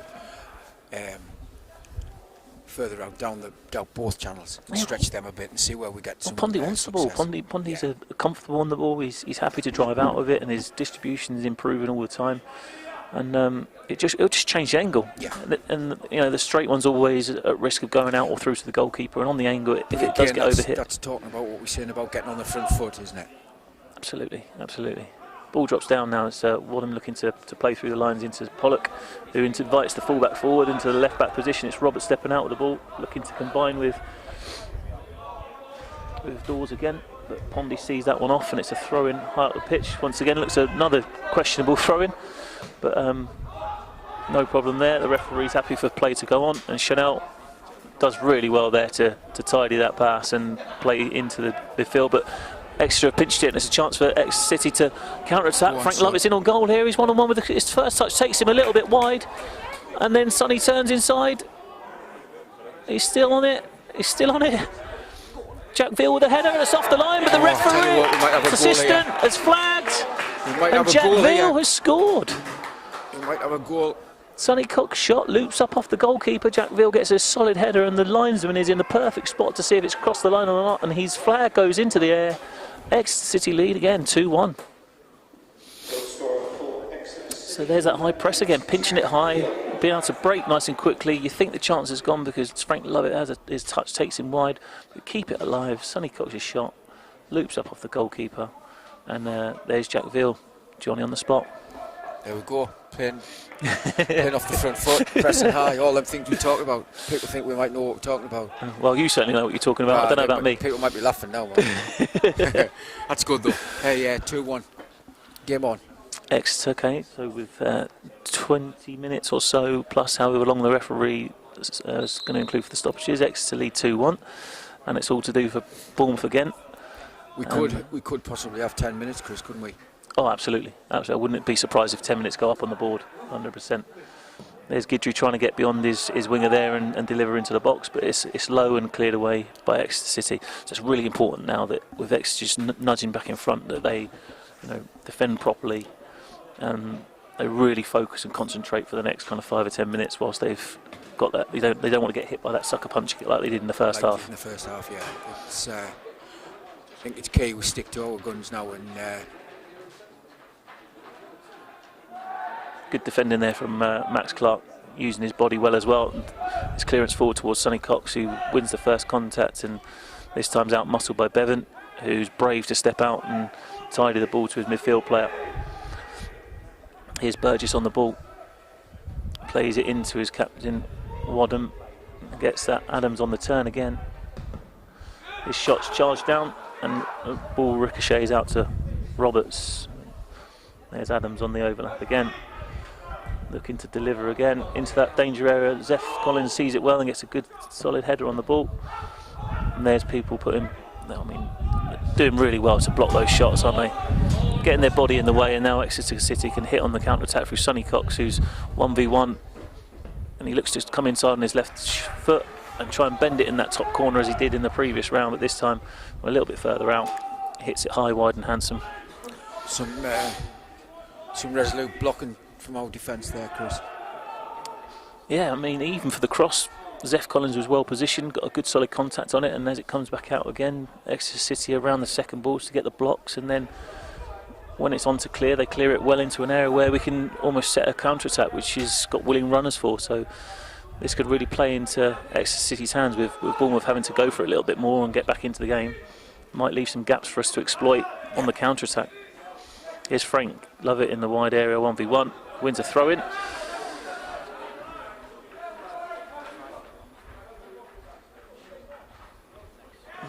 Ellis just taking on some information from Chad Gribble there. And Alfie to take the throw-in on this right-hand side. Looking to go long down the wing in towards Frank Lovett. That's headed inside by Bournemouth. And then tidied by their captain Wadham. And out steps Bevan again. He's really happy to step out, Bevan. This time slightly overruns it and has to slide tackle. It's lost to Moyes. A great pass from Alex Moyes into Jack Vitt, who plays a great ball into it. What a save from the goalkeeper. Frank Lovett caught it cleanly. Goalkeeper, strong hand, and even with the follow-up, couldn't quite catch it cleanly. But really, once again, it goes to show the counter-attacking threat that Exeter City hold when they win the ball back in those central areas, Mickey. Alex Moyes, great. Great distribution, and what a save from the Bournemouth goalkeeper there. Big, strong hand. Great save, wasn't it? Really key save that. That's a good ball. Certainly keeping Bournemouth within it at the moment. I mean, that would have been a real blow for Bournemouth to be 3-1 down at this stage, but their goalkeepers kept him in touch and distance. Should fill him with a lot of confidence, and hopefully we'll see some more exciting stuff for the remaining 20-odd minutes of this game. Zeph Collins tidies the ball back to Jack Arthur, who watches it carefully. Looks to clear long. There's Michael Lilly again with those second balls, looking to pinch it off the toes of the Bournemouth captain. His certainly a bit more vocal out there, Chris, now. I've lost it's Birchall, isn't it?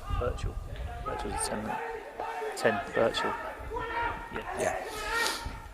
He's been a bit quiet in this second half, and I mean, Exeter have kept him relatively quiet or kept the ball away from him. Maybe their setup has changed where Bournemouth have not been able to get Birchall on the ball quite so much, and as a result, they've had to kind of go through different channels, and Exeter City have picked it off in those central areas and find themselves 2-1 in front. Bournemouth will probably be looking to try and get him back on the ball, pulling those strings and asking questions of the Exeter City back line. It's been good to see Alfie Pond. He's made a couple of great headers and blocks, but he's got a voice, and he's using his voice, and I think that's spreading through the team. Midfield's getting a bit more bite into their tackles, and likewise it's spreading to our forward runners. Our runners are making more purposeful runs, so it's good to see. Yeah, he slotted back into that position after being injured, and like you say, you can hear his voice amongst above everybody else's right now, and I think the boys are responding to it, and it's going to be important the next kind of 10 or 15 minutes to consolidate the position they're in, and potentially have the onslaught that potentially Bournemouth could throw at them in the next kind of 10 or 15 minutes. But at the moment, Exeter City 100% on top, pinching it in these areas here, which Michael Lilly's done again. Once again, another dodgy throw-in, would you say? 100%. They might need to work on their throw-ins, but the referee's certainly giving them benefit of doubt on those throw-ins at the minute. Here's Adams looking to step away from Alfie Pond, but he steps right out and gets him under pressure. This time Burgess steps away from Jack Veal, buys himself a little bit of time to look to switch the ball. Slightly under hit towards Dawes, and Ellis wins the header. Frank Lovett looks to secure, but that's going to be a Bournemouth throw-in. Any of our young academy defenders watching, that's certainly looking at Alfie Pond there, defending on the front foot there. There you go, the referee's given a foul throw there, which was quite... After about the 9th throw, we've now got a foul throw. He's given one. John Veal will be happy about that. He's been complaining about the throwing quality in the first half, so he'll be happy that a throw-in has been punished on that particular instance. Sonny Cox looking to secure the ball in the wide area and winning a throw-in for his team, which Ellis Johnson jogs down the line to take. It looks like Charlie Hansen is getting a little bit of information from Aaron Pugh in this scenario here, just potentially understanding his jobs as he's going to be making an entrance into this game, with about 10 minutes of normal time plus however long the referee is going to plan on putting on in terms of stoppages. But looks like Exeter City are contemplating the first change of the match, Mickey. So is that Charlie Hansen we think might be getting a centre forward, so it might be, so if it's a like for like, it's either going to be Sonny or Frank, or if there's a slight tweak to the formation. But I would probably, if take an educated guess, it might well be Frank Lovett in this situation, where he's worked hard.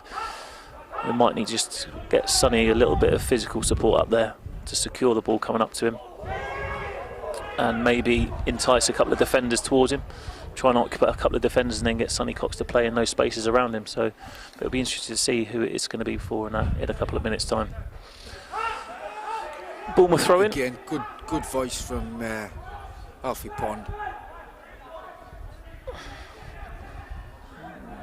Oh, it's unlucky. Certainly from here at St James's Park, Alfie's voice has certainly put the rest of our team on the front foot. You certainly notice a big difference from the first 10 minutes of the second half, Chris.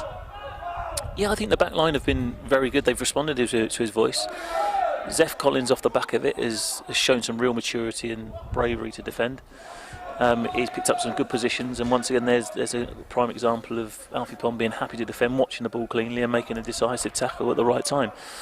So I think the back three are going to be key in these closing stages of seeing this game through and protecting what we've got. But we know that Bournemouth pose that threat. We know that Bournemouth are creative, they're positive, and this isn't going to be a walk in the park in the last 10 minutes of the game. It's going to be a hard-fought 10 minutes, and looks like they've moved Birchall into that centre area. He's come off the wing, trying to get him in the game a little bit more. Yeah, he's not had much, not been in the game much this last 15 minutes, has he? I think that's down to probably Max Clark and Nelson's tireless work out on the right-hand side there. We haven't said much about them, but they've done some good work out there. Frank Lovett driving down the middle of the pitch. He's 1v1 against Bevan. Tries to slide Sonny Cox in onto his right foot, who hits it clean. Great save from the goalkeeper again. They couldn't quite fall to Frank Lovett, and another clean strike. Sonny Cox this time off the right foot, and the goalkeeper making another key save for Bournemouth, keeping him in it. So we've seen a bit of a reversal from what Bournemouth was showing us in the first half. We're going across their back line. We've just had a block from Alfie Pond. From Alfie Pond, with then a positive first touch and a great positive run from Frank Lovett. And again, the Bournemouth goalkeeper with a great save and big strong hand. But again, us being on the front foot. Well, absolutely. I mean, you talk about the first half. The key player for Bournemouth was Birchall. And in this half, the key player for Bournemouth has been their goalkeeper, which just goes to show the performance of Exeter City in this second half so far. There's Alex Moyes jumping above his man to win those headers and disrupt Bournemouth's play again. It's now a throw-in to be taken by Roberts for Bournemouth just over the halfway line. Played into Pollock, who's drawn away from that central area. Adams looking to switch play through his captain, Wadham.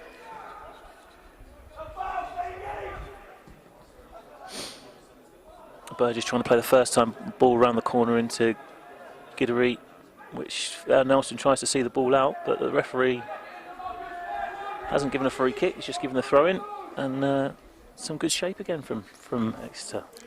Certainly looks like Bournemouth aren't finding it quite so easy to play in between the lines and pick them apart. That's exactly what we wanted from them, Chris.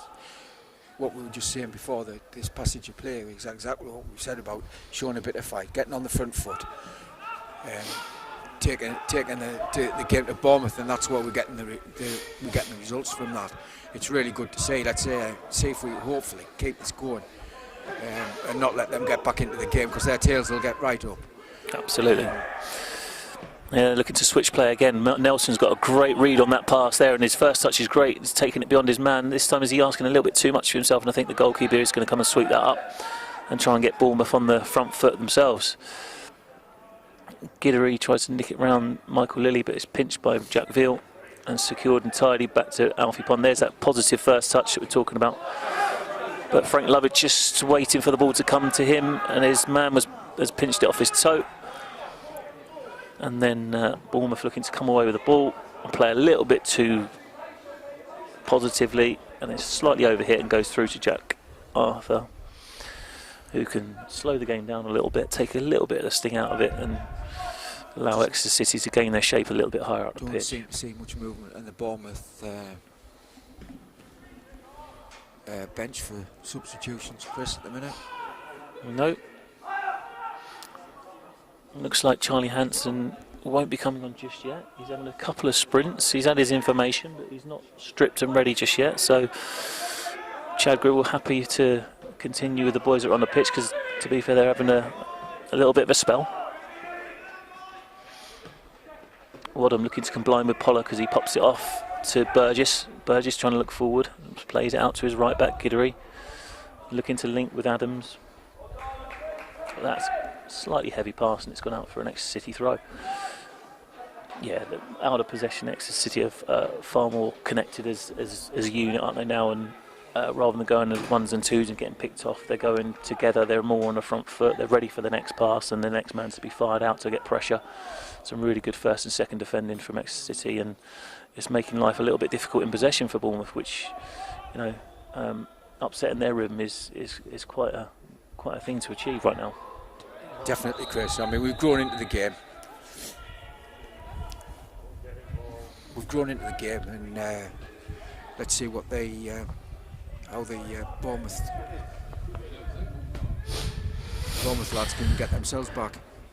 So Bournemouth looking to build in Exeter City's half. The ball comes back to Chanel in the centre circle, stepping out with the ball, looking to try and engage an Exeter City player and play a forward pass. It's made its way through to Pollock, who hits it early off the crossbar. I think Jack Arthur got a slight touch on that, and it's cleared away, but just goes, I mean, there you go. No pressure on the ball, can pick a pass, and their movement's really clever up front, and Pollock is a constant threat, isn't he? Yeah, a constant threat. I think Jack Arthur's got a touch on that, Chris, because so but both goalkeepers now making some key saves at times in this game, so with not having much to do, Jack Arthur's done really well there. He's kept his concentration. He's got himself in a good position and a vital touch to tip it onto the crossbar and keep Exeter in front. Might give Bournemouth a little bit of confidence now, though. A bit of a warning that the game's still plenty to play for here, Chris. So did we say Bournemouth unbeaten so far this season, Chris? Yeah, absolutely. They've not tasted defeat this season so far. Got some, obviously leading the Youth Alliance League at the moment. Exeter City are in. Like I said, the teams haven't faced each other yet this season. But in a one-off cup game, anything can happen. Exeter has certainly been the better side in this second half, but they've still got a job to do going into the last 2 or 3 minutes of normal time, and quite a substantial amount of added time after the Floodlight failure. Yeah, as you said, Chris, now that we've still got quite a bit of time to play with the floodlights going off, and the game's still wide open really. It's still nip and tuck, and I've just seen that great save from Jack Arthur there. Could have levelled it and then got their tails up. So we need to stick at what we're doing, where we've been getting success, which has been on the front foot. Oh, hey, we got that wrong. 6 minutes. That's quite an interesting one. I thought it'd be at least kind of 7 or 8 there. I mean, but the ball's just gone up. That's 90 minutes potentially played. It only says 88 on the clock, so we've got 6 minutes of added time to play. Some really good defending just a minute ago from Max Clark 1v1, and showing real resilience. The back line now happy Max to take Clark the space. And Nelson have done well over on that left-hand side, Chris. I know we haven't said much about them, but yeah, they've just got the distances right. They've closed the space. They forced their opponents to go 1v1 down the outside, and they've been brave to defend. And when they've won it, they've set their centre halves to make clearances up the pitch. Well, they've shot their sword because the lad Arjani Birchall, that there it is again. Max Clark doing a really good job 1v1 and starting to come away with the ball. Sonny Cox trying to stay onside, but it's been played in towards Frank Lovett around the back post. Roberts gets a little touch to take him away from goal, but now he invites Ellis Johnson forward, go 1v1 against the fullback, beats his man, stands up at the back post with Jack Veal to head back across, and it's 3-1 to Exeter City. What a clever header back across goal and in off the post, but Ellis Johnson 1v1 to beat his man, and the cross that he puts into the back post was just being asked to be headed into the net, and a really clever, competent finish from Jack Veal there. Exeter City lead 3-1, Mickey. Yeah, great, Chris. That's great. I mean, we've just been talking there. We were saying about Nelson and Max Clark over on the left-hand side. Just as we're talking about that, Max gets a run down the left-hand side, fires a great ball across. Good work here. Gets the ball across, and we get a goal on the back post to take us to 3-1.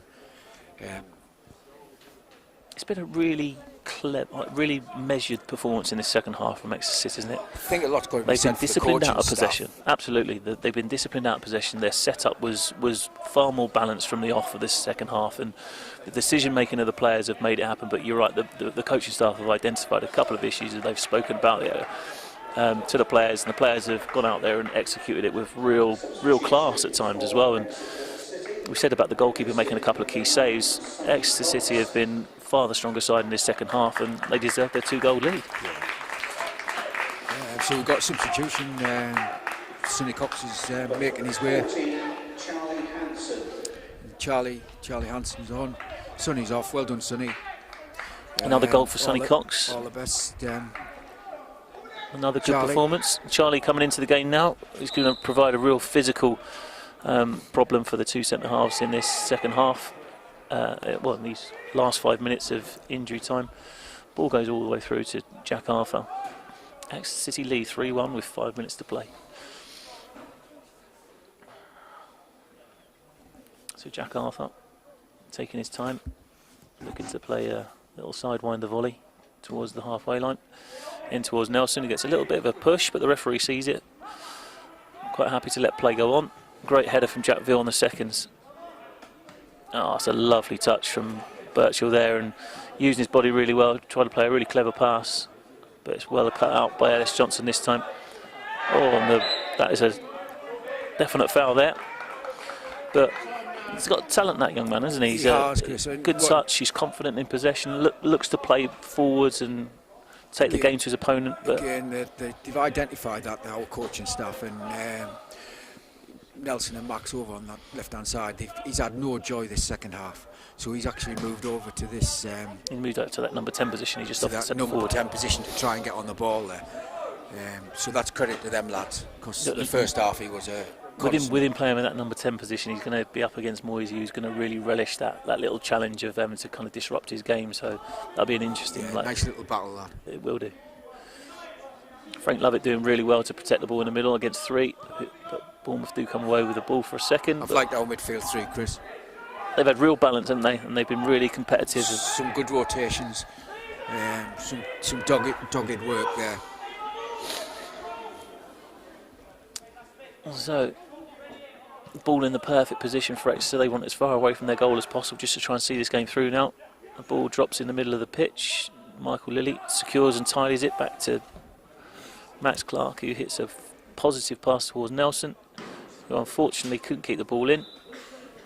And that'll be a throw in to Bournemouth. That's a foul throw again, but the referee wasn't looking at it.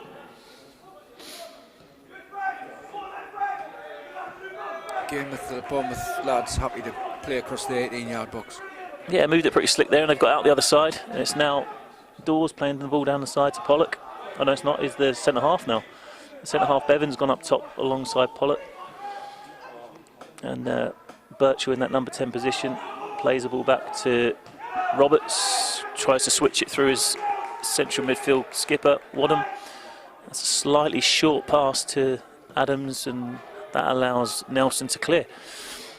So Bournemouth still happy to play, still willing to stick to their game plan of playing through the thirds and trying to get around the sides or into the number 10, and they've not started to kind of play direct just yet, even though they've stuck the number 6 up alongside Pollock.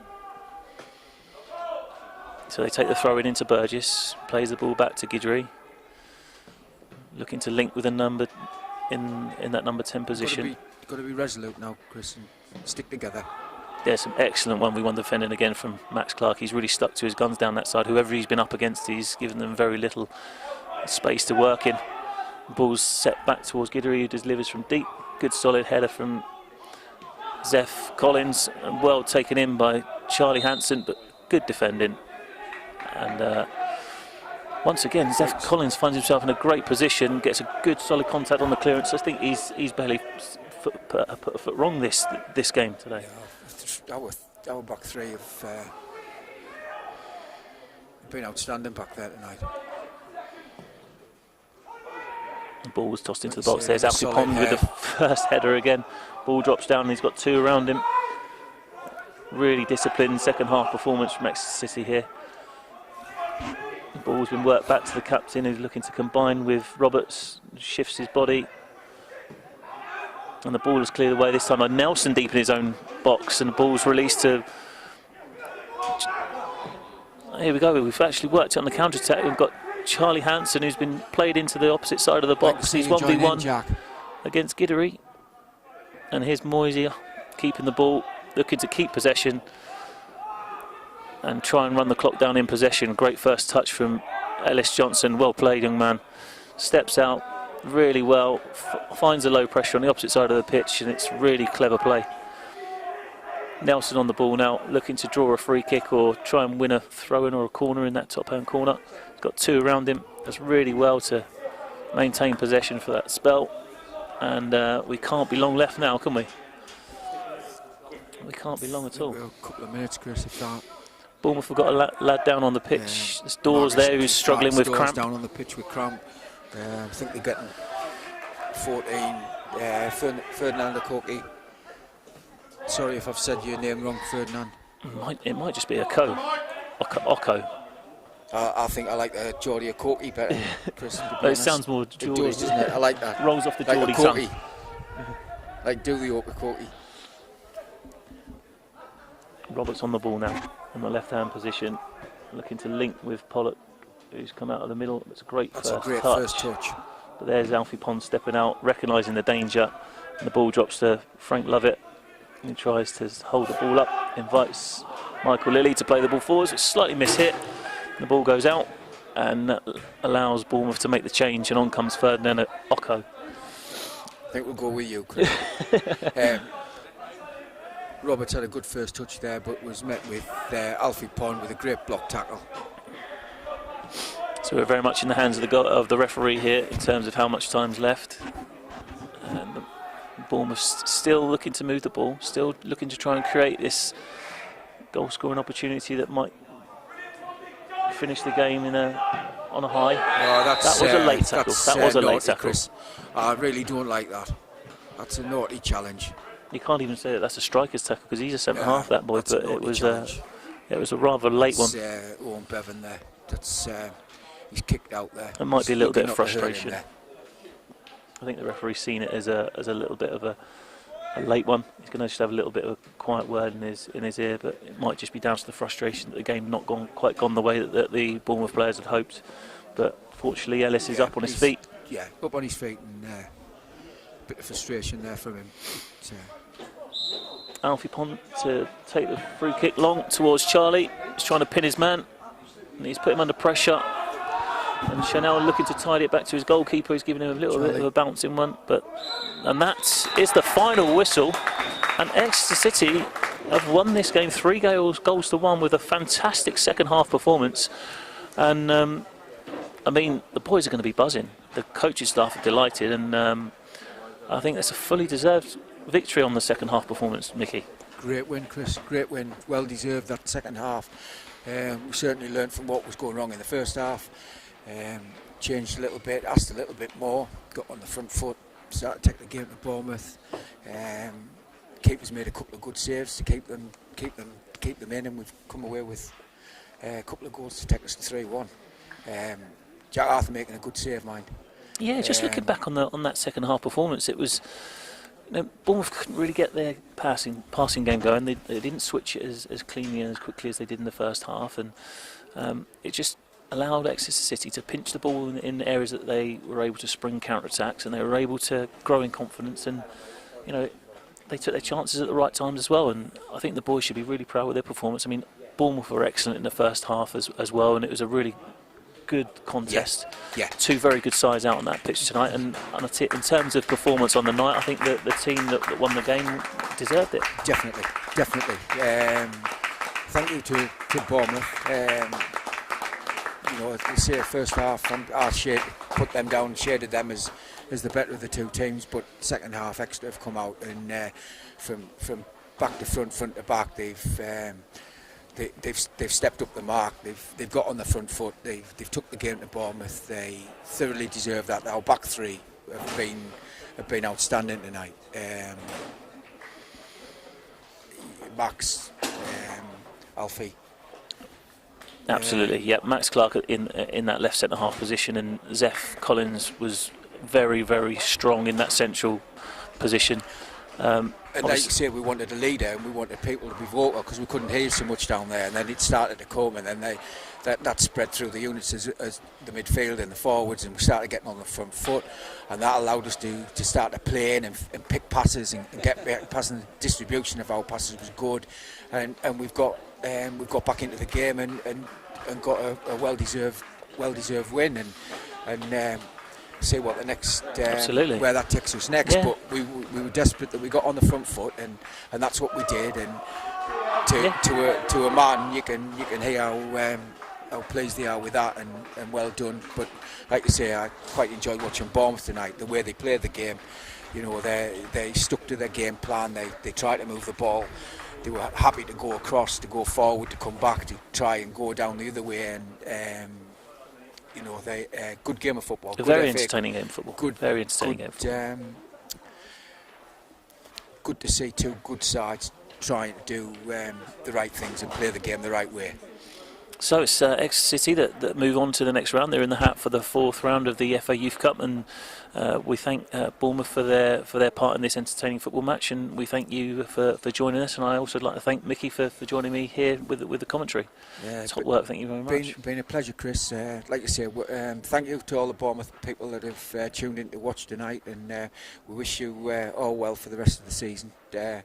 Stay well and safe, and we wish your lads and lasses here that's here tonight with us a safe journey back down the south coast. And I just got to put a special mention out to me Geordie contingents that are on the YouTube channel supporting the all black and white lads, but they've managed to tune in to watch the red and white of Exeter play tonight at the other St James's Park. Absolutely. So thank you everybody. I'm sorry if you couldn't understand us, and I apologise for any bad second names pronunciations of people. The English teacher will be having all sorts with some of me words tonight. But thank you everyone. Safe journeys home, and stay well. No worries. Well, thanks very much for joining us. That concludes our footage from this evening at St James's Park, and we thank you for joining us. Stay safe, look after yourselves, and we'll see you potentially in the next round. Cheerio.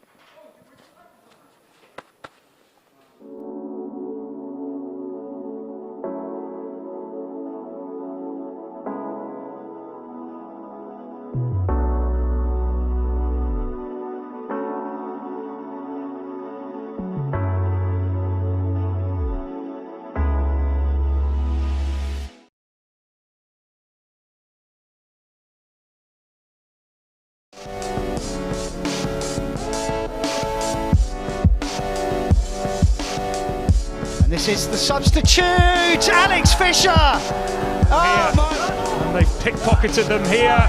It's Joel Randall. Comes out here for a fine effort and a fine goal from Harry Kite. Pressure off the ball from the visitors. Now there's another chance here to find the equaliser, and this time it is tucked in by Matt J.